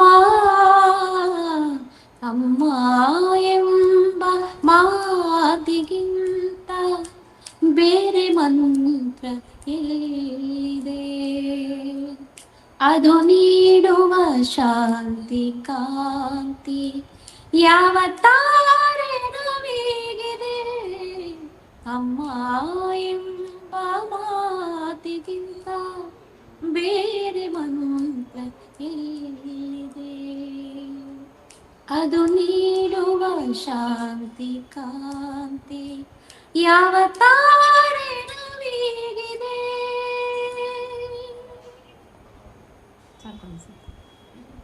ಸೂಪರ್ ಮೇಡಮ್, ಸೂಪರ್. ಭಾಳ ಖುಷಿ ಆಯ್ತು ಮೇಡಮ್ ನಿಮ್ಮ ಧ್ವನಿ ಕೇಳಿದ್ದು ಅಂತ. ನಾನು ಮೊದಲ ಬಾರಿ ಕೇಳಿದಂಥ ಒಂದು ಗೀತೆ ನಾನು ಗರ್ತಿಕರ ರಾಘಣ್ಣವರ ಸಂಯೋಜನೆಯಲ್ಲಿ ಕೇಳಿದ್ದಿದ್ದೆ. ಅದೇ ರೀತಿ ಉತ್ತಮವಾಗಿದೆ ಮೇಡಮ್, ಉತ್ತಮವಾಗಿದೆ. ಶಂಕರ್ ಶಾನ್ಭೋಗ್ ಸರ್ ಅವರು ಹಿರಿಯ ಸಂಗೀತ ಗಾಯಕರು, ಸಂಗೀತ ಸಂಯೋಜಕರು, ಭಾಳಷ್ಟು ನಾಡಗೀತೆಗಳು, ಅದೇ ರೀತಿ ದೇಶಭಕ್ತಿ ಗೀತೆಗಳನ್ನು ಹಾಡುವಂಥವ್ರು, ಒಂದು ಉತ್ತಮ ಸಿರಿಕಂಠದ ಗಾಯಕ ಅವರು. ಅಲ್ಲ, ಭಾಳ ಖುಷಿ ಆಯ್ತು. ಅವರು ನಿಮ್ಮ ಊರಿನವರೇ. ಇನ್ನೊಂದು ಹೇಳೋಕೆ ಇಷ್ಟಪಡ್ತೀನಿ ನಾನು. ಯಾವಾಗ್ಲೂ ಅಷ್ಟೇ, ಯಾವುದೇ ಹಾಡಾಗಿರ್ಲಿ, ಭಾವಗೀತೆ ಆಗಿರ್ಲಿ, ದೇವರನಾಮ ಆಗಿರ್ಲಿ, ಫಿಲ್ಮಿ ಆಗಿರ್ಲಿ, ಅದರ ಕಂಪೋಸರ್ ಯಾರು, ಅದರ ಸಾಹಿತ್ಯ ಸಾಮಾನ್ಯವಾಗಿ ಗೊತ್ತಿರುತ್ತೆ. ಸಂಗೀತ ಸಂಯೋಜಕರು ಅನ್ನೋದಕ್ಕಿಂತ ನಾನು ಸಾಹಿತ್ಯ ಯಾವ ತರ ಇದೆ, ನಾನು ಸಾಹಿತ್ಯದ ಬಗ್ಗೆ ತುಂಬಾ ಗಮನ ಕೊಡ್ತೀನಿ. ಅದೇನ್ ಹೇಳ್ತಾ ಇದೆ ಅನ್ನೋದ್ರ ಬಗ್ಗೆ. ಸೊ ಆ ಸಾಹಿತ್ಯ ನೋಡ್ಕೊಂಡು ನಾನು ಎಷ್ಟೋ ಸರಿ ಹಾಡುಗಳನ್ನ ಫಸ್ಟು ನಾನು ಕೇಳೋಕೆ ಹೋಗ್ತೀನಿ. ಹಾಗೆ ನನ್ಗೆ ಶಂಕರ್ ಶಾನ್ಭಾಗ್ ಅವರು ಇದರ ಸಂಯೋಜಕರಂತ ಗೊತ್ತಿರ್ಲಿಲ್ಲ ನನಗೆ. ಅದು ಗೊತ್ತಿಲ್ದಲ್ಲೇ ನಾನು ಈ ಹಾಡನ್ನ ತುಂಬಾ ಕೇಳಿದ್ದೆ, ತುಂಬಾ ಕಲ್ತಿದ್ದೆ, ತುಂಬಾ ಇಷ್ಟಪಟ್ಟಿದ್ದೆ. ಅದರಲ್ಲಿರೋ ಅರ್ಥನೂ ಅಷ್ಟೇ ನನಗೆ ತುಂಬಾ ಇಷ್ಟ ಆಗಿತ್ತು. ಒಬ್ಬ ತಾಯಿ ಹೇಗೆ ತನ್ನ ಮಕ್ಕಳನ್ನ ಬೆಳೆಸ್ತಾಳೆ, ಅವಳ ಮನಸ್ಸಲ್ಲಿ ಏನಿರುತ್ತೆ, ಇದೆಲ್ಲ ಅದು ತುಂಬಾ ಸಿಂಪಲ್ ಆಗಿ ಹೇಳಿದ್ದಾರೆ, ಅದೇನು ಆಳವಾಗಿ ಇನ್ನು ಹೇಳಿಲ್ಲ. ಹಾಗೆ ನಾನು ಹೀಗೆ ಭಾವಗೀತೆಗಳನ್ನ ಇಷ್ಟಪಡೋಳು. ಯಾಕಂದ್ರೆ ಅದೇ ನಾನು ಯಾಕೆ ಹೇಳ್ತಾ ಇದ್ದೀನಿ ಅಂದ್ರೆ, ಮೊದಲಿಗೆ ಅದರ ಏನೂ ನಮ್ಗೆ ಗೊತ್ತಿರಲ್ಲ. ಸಾಹಿತ್ಯ ಮತ್ತು ಅದರ ರಾಗ ಸಂಯೋಜನೆ, ಆ ಹಾಡು ಯಾರು ಗಾಯಕರು ಹಾಡಿರ್ತಾರೋ ಅದ್ರ ಮೇಲೆ ನಾವು ಫಸ್ಟ್ ಒಂದು ಹಾಡನ್ನ ಅಳಿತೀವಿ. ಹಾಗೆ ನಮ್ಗೆ ಈ ಹಾಡು ತುಂಬಾ ಇಷ್ಟ ಆಗಿದೆ. ಖಂಡಿತ ಖಂಡಿತ ಮೇಡಮ್. ಅದೇ ರೀತಿ ಮೇಡಮ್, ನಿಮ್ಮ ಧ್ವನಿ ಸಂಸ್ಥೆಯ ಬಗ್ಗೆ ಒಂದೆರಡು ಮಾತು. ಖಂಡಿತ ಸರ್. ನನ್ನ ಧ್ವನಿ, ನನ್ನ ಮ್ಯೂಸಿಕ್ ಸ್ಕೂಲ್, ಇದಕ್ಕೆ ಏನ್ ಹೆಸರಿಡ್ಬೇಕು ಅಂತ ತುಂಬಾ ಹುಡುಕಾಟ ಮತ್ತೆ ತುಂಬಾ ಯೋಚನೆಗಳಿರುವಾಗ ಧ್ವನಿ ಅನ್ನೋ ಹೆಸರು ನಮ್ಗೆ ಸೂಕ್ತ ಅಂತ ಅನ್ನಿಸ್ತು. ಯಾಕೆ ಅಂದ್ರೆ ಸಂಗೀತ ಅನ್ನೋದು ಹೊರಹೊಮ್ಮದೇ ಧ್ವನಿ ಅಲ್ವಾ. ಒಂದು ಧ್ವನಿ ಅಂತ ಇದ್ರೆ ರೆಕಗ್ನಿಷನ್ ಅಂತ ಇರೋದ್ರಿಂದ ನಾನು ಧ್ವನಿ ಅಂತ ಹೆಸರಿಟ್ಟೆ. ಈಗ ಇದು ನಾನು ಮೊದಲು ಪ್ರಾರಂಭ ಮಾಡಿದ್ದು ಮೈಸೂರಿಗೆ ಬಂದಾಗ ಮಂಡ್ಯದಲ್ಲಿ. ಯಾಕಂದ್ರೆ ಮೈಸೂರಲ್ಲಿ ತುಂಬಾ ಗಲ್ಲಿಗೂ ಒಂದೊಂದು ಸಂಗೀತ ಶಾಲೆ ಇತ್ತು. ಆದ್ರೆ ಮಂಡ್ಯದಂತ ಒಂದು ಊರಿನಲ್ಲಿ ತುಂಬಾ ಕಡಿಮೆ ಇತ್ತು, ಟೀಚರ್ಸ್ ಕಡಿಮೆ ಇದ್ರು. ಹಾಗಾಗಿ ನನ್ಗಲ್ಲಿ ಯಾರೋ ಕೇಳಿದ್ರು, ಹಾಗೆ ನಾನು ಅಲ್ಲಿ ಧ್ವನಿ ಸಂಸ್ಥೆಯನ್ನ ಪ್ರಾರಂಭ ಮಾಡಿದ್ದು. ತುಂಬಾ ಚೆನ್ನಾಗಿ ನಡೀತಾ ಇತ್ತು. ತುಂಬಾ ಅಲ್ಲಿನೇ ನಂಗೊಂದು 50 ಜನ ಸ್ಟೂಡೆಂಟ್ಸ್ ಇದ್ರು ಆಗ. ಆ ನಂತರದಲ್ಲಿ ಕೋವಿಡ್ ಯಾವಾಗ ಅಟ್ಯಾಕ್ ಆಯ್ತು, ಆಗ ನನ್ಗೆ ಒಂಥರ ಟ್ರಾನ್ಸ್ಪೋರ್ಟೇಶನ್ ಕಷ್ಟ ಆಗ್ಬಿಟ್ಟು, ಆಗ ನಾನು ಓಡಾಟ ನಿಲ್ಲಿಸ್ಬಿಟ್ಟು ನಾನು ಆನ್ಲೈನ್ ಶುರು ಮಾಡಿದ್ದು. ಆಗಿನಿಂದ ಈಗ್ಲೂ ನನ್ಗೆ ಆನ್ಲೈನ್ ಜಾಸ್ತಿ ಸ್ಟೂಡೆಂಟ್ಸು. ಇಲ್ಲಿಂದ ಅಮೇರಿಕಾ ಕೂಡ ನಾನು ಆನ್ಲೈನ್ ಕ್ಲಾಸಸ್ ತಗೋತೀನಿ. ಕರ್ನಾಟಕ ಕ್ಲಾಸಿಕಲ್ ಮತ್ತೆ ಸುಗಮ ಸಂಗೀತ ಎರಡನ್ನು. ಹಾಗೆ ನನ್ನ ಮನೆಯಲ್ಲಿ ಅಷ್ಟೇ ನಾನು ಕ್ಲಾಸಸ್ ಮಾಡೋದು. ಸೊ ಆನ್ಲೈನ್ ಅಂಡ್ ಆಫ್ಲೈನ್ ಎರಡು ಧ್ವನಿ ಸಂಸ್ಥೆಯಿಂದ ಆಗ್ತಾ ಇದೆ. ಈಗ ಒಂದು 50 ಜನ ಸ್ಟೂಡೆಂಟ್ಸ್ ಇದ್ದಾರೆ. ಚೆನ್ನಾಗಿ ನಡೀತಾ ಇದೆ. ಖುಷಿ ಇದೆ. ನನ್ನ ಸ್ಟೂಡೆಂಟ್ಸ್ ತುಂಬಾ ಚೆನ್ನಾಗಿ ಹಾಡೋರು ಇದ್ದಾರೆ. ಮತ್ತೆ ಎವ್ರಿ ಇಯರ್ ಜೂನಿಯರ್ ಸೀನಿಯರ್ ಏನ್ ಎಕ್ಸಾಮ್ ಪಾಸ್ ಮಾಡ್ತಾರೋ ಅವರೆಲ್ಲ ಡಿಸ್ಟಿಂಕ್ಷನ್ ಅಲ್ಲಿ ಪಾಸ್ ಆಗ್ತಾರೆ ಅನ್ನೋದು ನನಗೆ ನಿಜವಾಗ್ಲೂ ಹೆಮ್ಮೆ. ಹಾಗೆ ಅದೇ ರೀತಿ ಮೇಡಮ್, ತಾವು ಎಸ್ ಪಿ ಬಾಲು ಅವ್ರ ಜೊತೆ ಹಾಡಿದಿರಿ ಅಂತ ಹೇಳಿದಿರಿ ಅವರ ಕಾರ್ಯಕ್ರಮದಲ್ಲಿ. ತದನಂತರ ತಾವು ಸಿ ಅಶ್ವಥ್ ಅವರು ಮತ್ತು ಎಸ್ ಜಾನಕಮ್ಮನವ್ರ ಜೊತೆ ಕೂಡ ಭಾಗವಹಿಸ್ತೀರಿ. ಅದ್ರ ಬಗ್ಗೆ ಒಂದೆರಡು ಮಾತು ಮೇಡಮ್. ಹಾಂ ಸರ್, ಅದೇ ನಾನು ಚಿಕ್ಕಂದಿನಿಂದ ನಾವು ಏನು ನನ್ನ ಕಿವಿ ಮೇಲೆ ಬೀಳ್ತಾ ಇತ್ತು, ಭಾವಗೀತೆಗಳ ತುಂಬಾ ಭಾವಗೀತೆಗಳು ನನ್ನಮ್ಮನ ನೆಚ್ಚಿನ ಒಂದಷ್ಟು ಗೀತೆಗಳಿತ್ತು. ಅದೇ ಎಲ್ಲಿ ಜಾರಿತು ಎಲ್ಲೆ ಮೀರಿತು, ಅದು ಯಾವ ಮೋಹನ ಮುರಳಿ ಕರೆಯಿತು ದೂರ ತೀರಕ್ಕೆ ನಿನ್ನನು, ಇವೆಲ್ಲ ಯಾವಾಗ್ಲೂ ಅಮ್ಮ ಹಾಡ್ಕೋತಾ ಇದ್ರು. ಅದಕ್ಕೇನೋ ನನ್ಗೆ ಭಾವಗೀತೆಗಳ ಮೇಲೆ ತುಂಬಾ ಆಸಕ್ತಿ ಬೆಳೀತು. ಹಾಗೆ ಆಗ ಮೈಸೂರು ಅನಂತಸ್ವಾಮಿಯವರ ಕಂಪೋಸಿಷನ್, ಆಮೇಲೆ ಒಂದಷ್ಟು ನಿತ್ಯೋತ್ಸವ ಗೀತೆಗಳು ಇವೆಲ್ಲ ಕೇಳ್ತಾ ಇದ್ದ ಹಾಗೇನೆ ಸಡನ್ಲಿ ಒಂದಷ್ಟು ಈ ಸಿ ಅಶ್ವಥ್ ಅವರು ಹಾಡುಗಳು ಗಮನ ಸೆಳೆಯೋಕ್ ಶುರುವಾಯ್ತು ನನ್ಗೆ. ಹಾಗೆ ಅಶ್ವಥ್ ಅವರು ನಮ್ಮ ಚಿಕ್ಕಮಗಳೂರಿನಲ್ಲಿ ನಮ್ದೊಂದು ಸುಗಮ ಸಂಗೀತ ಗಂಗಾ ಅಂತ ಒಂದು ಸಂಗೀತ ಒಂದು ಸಂಸ್ಥೆ ಮಾಡ್ಕೊಂಡಿದ್ವಿ ನಾವು. ಹಾಗೆ ಅಲ್ಲಿ ನಿಜ ಹೇಳ್ಬೇಕಂದ್ರೆ ನಾವೆಷ್ಟು ಪುಣ್ಯ ಮಾಡಿದ್ವಿ ಅಂತಂದ್ರೆ, ಸೌಭಾಗ್ಯ ಎಷ್ಟಿದೆ ಅಂದ್ರೆ, ಅಲ್ಲಿಗೆ ರಿಸೋರ್ಸ್ ಪರ್ಸನ್ಸ್ ನಮಗ್ ಬರ್ತಿದ್ದವ್ರೆಲ್ರು C Ashwath sir, Ratnamala Prakash ma'am, Indu Vishwanath, B Jayashree, Puttur Narasimhanayak sir ಅಂತೂ ಎವ್ರಿ ಇಯರ್ ಅವ್ರದ್ದೊಂದು ಸೆಷನ್ಸ್ ಇದ್ದೇ ಇರೋದು ನಮ್ಮ ಚಿಕ್ಕಮಗಳೂರಲ್ಲಿ. ಹೀಗೆ ಅವ್ರ ಹತ್ರ ಎಲ್ಲ ಕಲಿತಾ ಸಿ ಅಶ್ವಥ್ ಅವರ ಕನ್ನಡವೇ ಸತ್ಯ ಕನ್ನಡವೇ ನಿತ್ಯ ಅಂತ ಬೆಂಗಳೂರಿನಲ್ಲಿ 1000 ಜನನ ಸೇರಿಸ್ಬಿಟ್ಟು ಒಂದು ಕಾರ್ಯಕ್ರಮ ಮಾಡಿದ್ರು. ಆಗ ನಾವೆಲ್ಲ ಸ್ವಲ್ಪ ಅಶ್ವಥ್ ಸರಿಗೆ ಹತ್ರ ಆದವರು. ಅವರು ಒಂದಷ್ಟು ಗಾಯಕರನ್ನ ಗುರುತಿಸ್ಬಿಟ್ಟು ಸುಗಮ ಸಂಗೀತ ಪರಿಷತ್ ಇದ್ದಾಗ, ಈಗಲೂ ಇದೆ, ಸುಗಮ ಸಂಗೀತ ಪರಿಷತ್ನಲ್ಲಿ ನಾವೆಲ್ಲ ಮೆಂಬರ್ ಆಗ್ಬಿಟ್ಟು ಅವ್ರ ಹಾಡ್ತಾ ಇದ್ವಿ. ನಂತರದಲ್ಲಿ ಮಂಗಳೂರಿನಲ್ಲಿ ನನ್ಗೆ ಸಿ ಅಶ್ವಥ್ ಅವರ ಸಂಯೋಜನೆ ಅಂತ ಒಂದು ಹಾಡ್ ಸಿಕ್ತು. ಆಗ ನಾನು ಅವ್ರನ್ನ ಮೀಟ್ ಮಾಡಿ ಆ ಹಾಡಿನ ಬಗ್ಗೆ ಕೇಳಿದಾಗ ಅವರು ಅಷ್ಟೇ ತುಂಬಾ ಇಷ್ಟಪಟ್ರು. ಅಂಡ್ ಮಂಗಳೂರಿನಲ್ಲಿ ನನ್ನ ಜೊತೆ ಅವರು ಹಾಡಿದ್ರು, ನಾವು ಡ್ಯುಯೆಟ್ ಹಾಡಿದ್ವಿ. ನಂತರದಲ್ಲಿ ಹಾಗೆ ಆಗಾಗ ಸಿಗ್ತಾ ಇದ್ವಿ. ಅವ್ರ ಜೊತೆ ಹಾಡಿದ್ದು ಕಡಿಮೆ, ಆದ್ರೆ ಅಂತೂ ವೇದಿಕೆಯಲ್ಲಿ ಎಡಾಡ್ ಹಾಡಿದ್ದೀನಿ ಅನ್ನೋದೇ ನನಗೆ ಖುಷಿ ಇದೆ. ಖಂಡಿತ. ಅದ್ರ ಜಾನಕಿ ಅಮ್ಮನವ್ರ ಜೊತೆ ಅದೊಂದು ನಾನ್ ಮೈಸೂರಿಗೆ ಬಂದ ಸ್ಟಾರ್ಟಿಂಗ್ ಅಲ್ಲಿ ಇಲ್ಲಿ ಓಪನ್ ಏರ್ ಥಿಯೇಟರ್ ಅಂತ ಇದೆ, ಒಂದು ದೊಡ್ಡ ಥಿಯೇಟರ್ ಅದು. ಅಲ್ಲಿ ಎಸ್ ಜಾನಕಿ ಅವ್ರದ್ದು ಒಂದು ಕಾರ್ಯಕ್ರಮನ ನರ್ಶೇಖರ್ ಅಂತ ಅವರು ENT ಡಾಕ್ಟರ್ ಅಲ್ಲಿ ಅವರು ಮಾಡಿದ್ರು ಇವೆಂಟ್. ಆಗ ನಾವೆಲ್ಲ ಅಲ್ಲಿ ಹಾಡಿದ್ವಿ ಸಿಂಗರ್ಸ್. ಜಾನಕಿ ಅಮ್ಮನು ಆ ಕಾರ್ಯಕ್ರಮದಲ್ಲಿ ಅವರನ್ನ ಕೂರಿಸ್ಬಿಟ್ಟು ನಾವು ಅವ್ರಿಗೆ ಒಂದು ಗಾನ ಅರ್ಪಣೆ ಅಂತ ಮಾಡ್ಬಿಟ್ಟು ಹಾಡಿದ್ವಿ.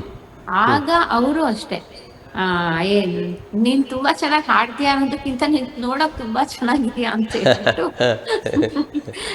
ತುಂಬಾ ನನ್ಗೆ ನಿಜ ಎಸ್ ಜಾನಕಿ ಅವರು, SPB ಸರ್, ಸಿ ಅಶ್ವಥ್ ಅವರೆಲ್ಲ ಎಷ್ಟು ಪ್ರೇರಣೆ ಅಂದ್ರೆ, ಬರಿಯ ಹಾಡುಗಾರಿಕೆ ಅಥವಾ ಸಂಗೀತದಿಂದ ಅಂತಲ್ಲ, ಅವರ ವ್ಯಕ್ತಿತ್ವ ಕೂಡ ನನ್ನ ಮೇಲೆ ತುಂಬಾ ನಾನು ತುಂಬಾ ಇನ್ಫ್ಲೂಯೆನ್ಸ್ ಆಗಿದ್ದೀನಿ ಅವ್ರಗಳಿಂದ. ಸರ್ ಎಷ್ಟೋ ಹೇಳಿದ್ರಲ್ಲ, ಬೇರೆಯವ್ರ ಬಗ್ಗೆ ಮಾತಾಡಲ್ಲ ಹಾಗೆ ಹೇಗೆ ಅಂತ. ಯಾಕಂದ್ರೆ ಪ್ರೇರಣೆ ನಾನು ಪಡ್ಕೊಂಡಿರೋದೇ ಅಂಥವರಿಂದ ಆದ್ರಿಂದ ಹಾಗೆ ಅಂತ ನಾನು ಅನ್ಕೋತೀನಿ. ಕೆಲವಷ್ಟು ವ್ಯಕ್ತಿತ್ವಗಳನ್ನ ನಾನು ತುಂಬಾ ಇಷ್ಟಪಡ್ತೀನಿ. ಅದರಲ್ಲಿ ಈ 3 ಜನನು ಹೌದು, ರತ್ನಮಾಲಾ ಪ್ರಕಾಶ್ ಮೇಡಮ್ ಕೂಡ. ಖಂಡಿತ ಅದೇ ರೀತಿ ಮೇಡಮ್, ತಾವು ಹಲವಾರು ಸಿಡಿಗಳಲ್ಲಿ, ಭಕ್ತಿ ಗೀತೆಗಳ ಸಿಡಿಗಳಲ್ಲಿ ಧ್ವನಿಯಾಗಿದ್ದೀರಿ. ಅದ್ರ ಬಗ್ಗೆ ಒಂದೆರಡು ಮಾತು. ಈ ಟಿವಿ ಅನ್ವೇಷಣೆ ಕಾರ್ಯಕ್ರಮ ಯಾವಾಗ ಆಯ್ತು ಸರ್, ಅದು ಯಾವಾಗ ಟೆಲಿಕಾಸ್ಟ್ ಆಯ್ತು ಈ ಟಿವಿನಲ್ಲಿ, ಆಗ ನಾನು ಜನಕ್ಕೆ ಪರಿಚಯ ಆಗಿದ್ದು. ಅಲ್ಲಿವರೆಗೂ ಹಾಡ್ತಾ ಇದ್ದೆ, ವೇದಿಕೆ ಕಾರ್ಯಕ್ರಮಗಳಲ್ಲೂ ಹಾಡ್ತಾ ಇದ್ದೆ, ಆದ್ರೆ ಜನರಿಗೆ ತುಂಬಾ ಜನರಿಗೆ ಗುರುತಿಸ್ಕೊಂಡಿರ್ಲಿಲ್ಲ. ನಂತರದಲ್ಲಿ ಗುರ್ತಿಸ್ಕೊಂಡೆ. ಆಮೇಲೆ ಫಸ್ಟ್ ನನ್ನ ಕೆಸೆಟ್ ಅಂತ ಆಗಿದ್ದು ಎಚ್ ಎನ್ ನಾಗರಾಜ್ ಸರ್ ಅವರ ಶೃಂಗೇರಿಯ ಭಕ್ತಿಗೀತೆಗಳ ಸಿಡಿ. ಅದಾದ ನಂತರದಲ್ಲಿ ತುಂಬಾ ಹಾಡ್ದೆ. ಜಯಶ್ರೀ ಅಮ್ಮನವರ ಒಂದು ವಚನದ್ದು ಒಂದು ಸಿಡಿ ತುಂಬಾ ಚೆನ್ನಾಗಿದೆ ಅದು. ಅವರೇ ಒಂದಷ್ಟು ಅವರು ಬರ್ದಿದ್ದು, ಒಂದಷ್ಟು ಅವರು ಸೆಲೆಕ್ಟ್ ಮಾಡ್ಕೊಂಡಿದ್ರು ಆ ವಚನಗಳ ಸಿಡಿ. ಆಮೇಲೆ ಅತಿ ಹೆಚ್ಚು ಅಂದ್ರೆ ನಾಗರಾಜ್ ಸರ್ ಮಾಡಿರೋ ಸಿಡಿ. ಆಮೇಲೆ ರಮೇಶ್ ಚಂದ್ರ ಸರ್ ಒಂದಷ್ಟು ಯೂಟ್ಯೂಬ್ದು ಅದು ಯಾವ್ದು ಅಂತ ನಂಗೆ ನೆನಪಾಗ್ತಾ ಇಲ್ಲ, ಆ ಉಗ್ರಡಲ್ಲಿ ಹಾಡಿದ್ದೀನಿ. ಹೀಗೆ ಕಡಿಮೆನೆ ಸರ್, ತುಂಬಾ ಏನು ಹಾಡಿಲ್ಲ, ಕಡಿಮೆನೆ, ಆದ್ರೂ ಸ್ವಲ್ಪ ಪಾಪ್ಯುಲರ್ ಆಗಿದೆ. ನಂತರದಲ್ಲಿ ಹಿನ್ನೆಲೆ ಸಿನಿಮಾ ಹಿನ್ನೆಲೆ ಗಾಯನ ಕೂಡ ಆಗಿದೆ. ಹೌದು, ಅದನ್ನು ತಿಳಿಸಿ ಮೇಡಮ್. ಸಿನಿಮಾಲ್ಲಿ ಕೂಡ ನೀವು ಹಾಡಿದ್ರಿ ಒಂದು, ಅದ್ರ ಬಗ್ಗೆ ಅಲ್ಲ ಹಾಡಿದ್ದೀನಿ, ಆದ್ರೆ ಇನ್ನು ಒಂದ್ 3 ಅದು ಕಲಾತ್ಮಕ ಚಿತ್ರ. ಅದು ರಿಲೀಸ್ ಆಗಿದೆಯಾ ಏನೋ ಗೊತ್ತಿಲ್ಲ ನನ್ಗೆ. ಆದ್ರೆ ಅಂದ್ರೆ ಹಿನ್ನೆಲೆ ಗಾಯನ ಅನ್ನೋದಕ್ಕಿಂತ ಪ್ಲೇ ಬ್ಯಾಕ್ ಮ್ಯೂಸಿಕ್ ಅಲ್ಲಿ ವರ್ಕ್ ಮಾಡಿದ್ದೀನಿ. ಯಾವ್ದು ಹೂವಿನ ಹಾರ ಅಂತ. ಆಮೇಲೆ ಇವರು ಸಾರಿ ಅವ್ರ ನೆನಪಾಗ್ತಾ ವಿಜಯ್ ಸಂಚಾರಿ ವಿಜಯ್, ಯಾರು ಸತ್ತೋದ್ರಲ್ಲ, ಸಂಚಾರಿ ವಿಜಯ್, ಹೌದು. ಅವ್ರ ತಲೆದಂಡ ಅಂತ ಒಂದು ಸಿನಿಮಾ, ಅದರಲ್ಲೂ ಬ್ಯಾಕ್ ಗ್ರೌಂಡ್ ಮ್ಯೂಸಿಕ್ ಅಲ್ಲಿ ನಾನು ವರ್ಕ್ ಮಾಡಿದ್ದೆ. ಆಮೇಲೆ ಪ್ಲೇ ಬ್ಯಾಕ್ ಸಿಂಗಿಂಗ್ ಮಾಡಿದ್ದೆ, ಆದ್ರೆ ಆ ಸಿನಿಮಾ ರಿಲೀಸ್ ಆಗಿಲ್ಲ. ರಿಲೀಸ್ ಆದ್ರೆ ನಾನೇ ಹೇಳ್ತೀನಿ. ತೊಂದ್ರೆ ಇಲ್ಲ, ಅದೊಂದಿಲ್ಲ. ಅದೇ ರೀತಿ ನೀವು ಎದೆ ತುಂಬಿ ಹಾಡುವೆನು, ಅದೇ ರೀತಿ ಇದು ಚಾನಲ್ಗಳಲ್ಲಿ ಭಾಳಷ್ಟು ಚಾನಲ್ಗಳಲ್ಲಿ ನೀವು ಭಾಗವಹಿಸ್ತೀರಿ. ಯಾಕಂದರೆ ಇದರಲ್ಲಿ ಜೂರಿಯಾಗಿ ಕೂಡ ಹೋಗಿದ್ದೀರಿ. ಅದರ ಬಗ್ಗೆ ಒಂದೆರಡು ಮಾತು. ಮತ್ತು ಕಸ್ತೂರಿ, ETV, ZTV, ಇದರ ಚಂದನ, ಮುಖ್ಯವಾಗಿ ಎಲ್ಲದರಲ್ಲೂ ನೀವು ಭಾಗವಹಿಸಿ, ಅದ್ರ ಬಗ್ಗೆ ಒಂದೆರಡು ಮಾತು ಮೇಡಮ್. ಹಾಂ ಸರ್, ಚಂದನದಲ್ಲಿ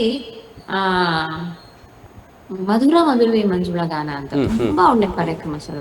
ಅದು ಈಗಲೂ ತುಂಬಾ ಇಷ್ಟ ಆಗುತ್ತೆ ನನ್ಗೆ ಆ ಕಾರ್ಯಕ್ರಮ.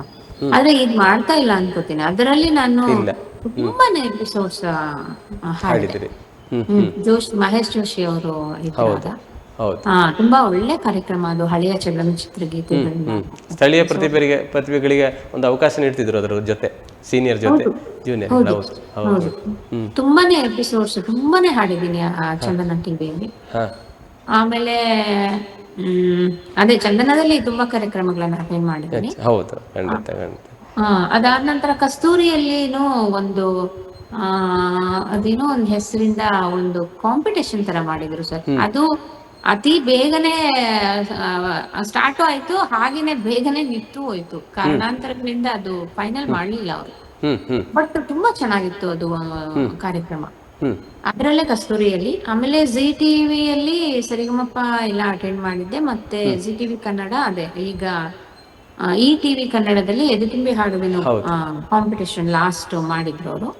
ಅದಕ್ಕೆ ಜೂರಿ ಆಗಿ ಖಂಡಿತ ಮೇಡಮ್. ಅದ್ರ ನೀವು ರಾಜ್ಯದೊಳಗೆ ಮತ್ತೆ ದೇಶದೊಳಗೆ ಇರತಕ್ಕಂಥ ಕಾರ್ಯಕ್ರಮಗಳ ಬಗ್ಗೆ ಒಂದೆರಡು ಮಾತು, ನಿಮ್ಮ ಕಾರ್ಯಕ್ರಮಗಳು. ಖಂಡಿತ ಸರ್.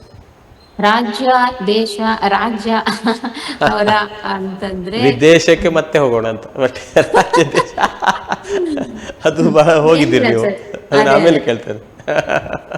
ಇಲ್ಲಿ ಅಂದ್ರೆ ಇಲ್ಲೇ ಸುತ್ತ ಅಂದ್ರೆ ಒಂದಷ್ಟು ಹಂಪಿ ಉತ್ಸವ ಎಲ್ಲ ಒಂಥರ ಸ್ಟ್ಯಾಂಡರ್ಡ್ ಕಾರ್ಯಕ್ರಮಗಳವೆಲ್ಲ. ಆಳ್ವಾಸ್ ನುಡಿಸಿರಿ ಮತ್ತೆ ಆಳ್ವಾಸ್ ನುಡಿಸಿರಿ ತುಂಬಾನೇ ಕಾರ್ಯಕ್ರಮಗಳು ಮಾಡಿದ್ವಿ. ಆಮೇಲೆ ರಮೇಶ್ ಚಂದ್ರ ಸರ್ ಜೊತೆ ಆಗಸ್ಟ್ 15th ಅಲ್ಲಿ ತುಂಬಾ ಚೆನ್ನಾಗಿ ಸೆಲೆಬ್ರೇಟ್ ಮಾಡ್ತಾರೆ. ಸೊ ಆ ಕಾರ್ಯಕ್ರಮನೇ 2-3 ಆ ಕಾರ್ಯಕ್ರಮ, ವಿರಾಸತ್ತು, ಇನ್ನು ಏನೇನೋ ಮಾಡಿದ್ರು ಅವರು. ಅದ್ರಲ್ಲೆಲ್ಲ ಮತ್ತೆ ಬಾಂಬೆ, ಡೆಲ್ಲಿ ಕರ್ನಾಟಕ ಸಂಘದಲ್ಲಿ 1-2 ಸಲ ಹೋಗಿದ್ವಿ. ಬಾಂಬೆಯಲ್ಲಿ ನಮ್ಮ ಪರಿಷತ್ತಿನ ಸುಗಮ ಸಂಗೀತ ಪರಿಷತ್ತಿನ ಗೀತೋತ್ಸವ ಬಾಂಬೆಯಲ್ಲಿ ಆಗಿತ್ತು. ತುಂಬಾ ಚೆನ್ನಾಗಿತ್ತು, ಅಲ್ಲಿ ಹಾಡಿದ್ವಿ. ಇನ್ನು ನೆನಪಾಗ್ತಾ ಇಲ್ಲ ನನ್ಗೆ. ಹೌದು, ಬಹಳಷ್ಟು ಕಾರ್ಯಕ್ರಮ ನೀವು ದೇಶ ಮತ್ತು ರಾಜ್ಯದಲ್ಲಿ ಬಹಳಷ್ಟು ಕಾರ್ಯಕ್ರಮ ನೀಡಿದಿರಿ. ಅದೇ ಮೇಡಮ್, ವಿದೇಶದಲ್ಲಿ ಅಕ್ಕ ಸಮ್ಮೇಳನ ಇರ್ಬೋದು, ಬೇರೆ ಕೆಲವು, ನೀವು ಅದ್ರ ಬಗ್ಗೆ ಒಂದೆರಡು ಮಾತು, ವಿದೇಶದ ಅನುಭವ ತಿಳಿಸಿ ಮೇಡಮ್. ಸರ್, ತುಂಬಾ ಖುಷಿಯಾಗಿ ಏನೋ ಆ ಥರ ನನ್ಗೇನು ವಿದೇಶದಲ್ಲಿ ಹಾಡಿರೋದ್ರ ಬಗ್ಗೆ ಇಲ್ಲ ನನಗೆ. ಯಾಕಂದ್ರೆ ನನಗೆ ನಿಜ ಹೇಳ್ತೀನಿ, ಇದು ಒಂಥರ ಯಾರಾದ್ರೂ ಇದು ಒಂಥರ ಡ್ರಾಮಾ ಅನ್ಕೊಂಡ್ರೆ ಅದು ಅವ್ರಿಗೆ ಬಿಟ್ಟಿದ್ದು. ಹ್ಮ್ ನನಗೆ ನಮ್ಮಲ್ಲೇ ಹಾಡೋ ಅಷ್ಟು ಸಂತೋಷ ನನಗೆ ವಿದೇಶದಲ್ಲಿ ಇಲ್ಲ ಸರ್. ಹ್ಮ್ ಹ್ಮ್ ಯಾಕಂದ್ರೆ ಈಗಲೂ ನನಗೆ ಈ ಮಂತ್ 28 29ಗೆ ಫ್ಲೋರಿಡಾ ಹೋಗ್ಬೇಕಿತ್ತು ನಾನು. ಹ್ಮ್ ನಾವಿಕಾ ಅಂತ ಗೊತ್ತಿರುವ ಎಲ್ಲರಿಗೂ ಗೊತ್ತಿರುತ್ತೆ, ನಾವಿಕಾ ಕಾರ್ಯಕ್ರಮದಲ್ಲೂ ಆಫರ್ ಬಂದಿತ್ತು.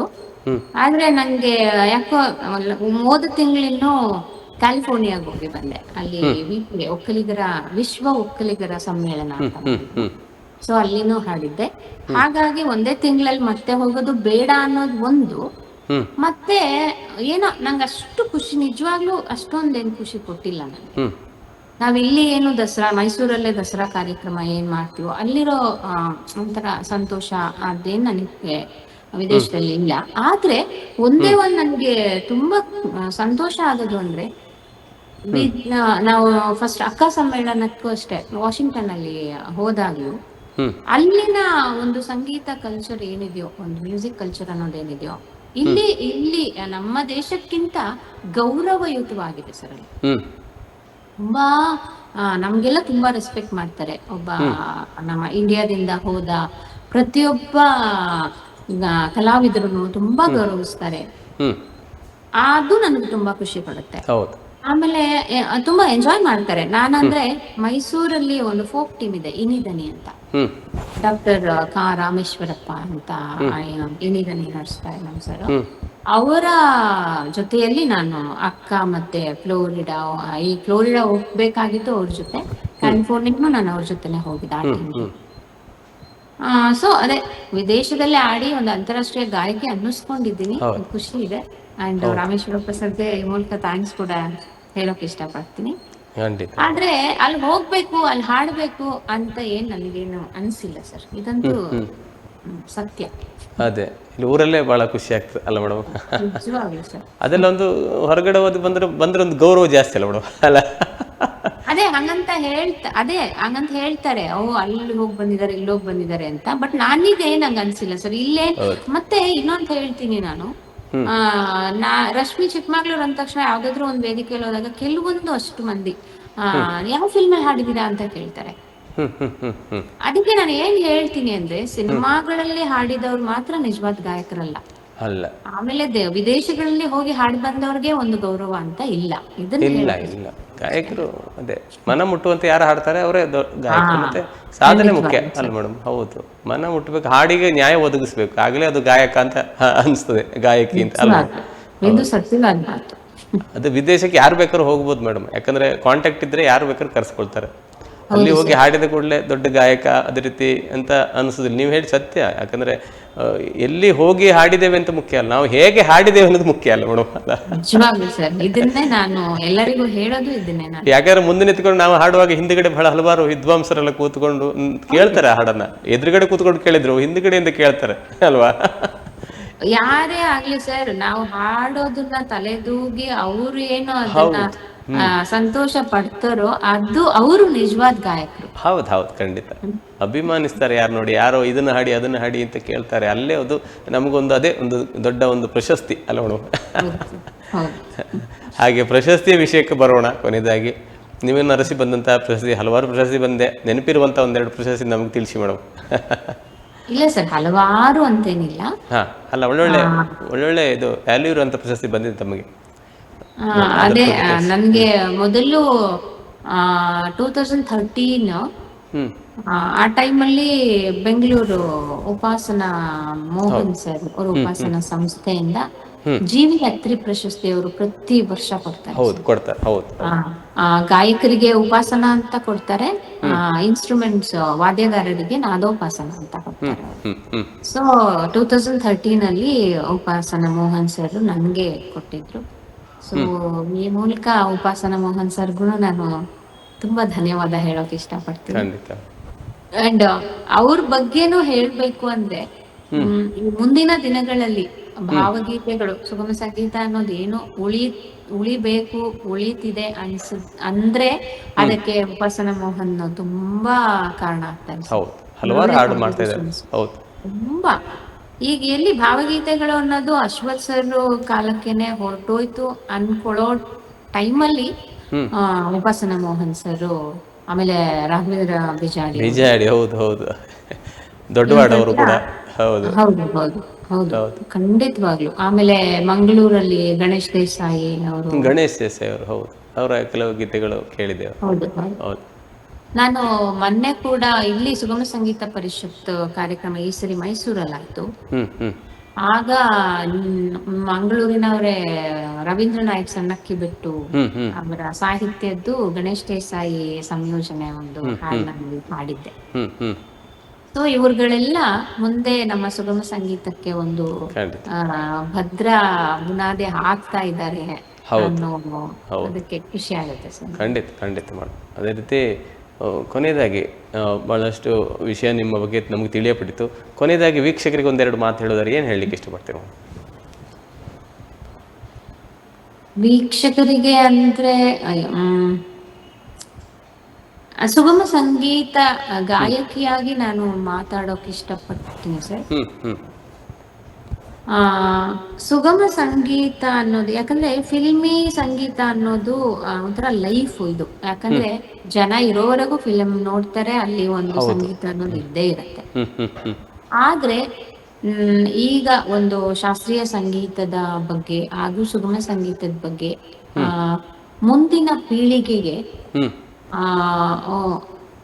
ಇದರ ಬಗ್ಗೆ ಆಸಕ್ತಿ ಬೆಳಿಬೇಕು. ಹಾಗೆ ಇದನ್ನ ತುಂಬಾ ಅವರ ಜೀವನದಲ್ಲಿ ಅಳವಡಿಸ್ಕೋಬೇಕು. ಯಾಕಂದ್ರೆ ಸಂಗೀತ ಅನ್ನೋದೊಂದು ಗಂಧರ್ವ ಕಲೆ. ಇದು ಸುಮ್ಮನೆ ಯಾರ್ಯಾರಿಗೋ ಒಲಿಯಲ್ಲ, ಯಾರ್ಯಾರಿಗೋ ಕಲ್ತ ತಕ್ಷಣ ಬರಲ್ಲ.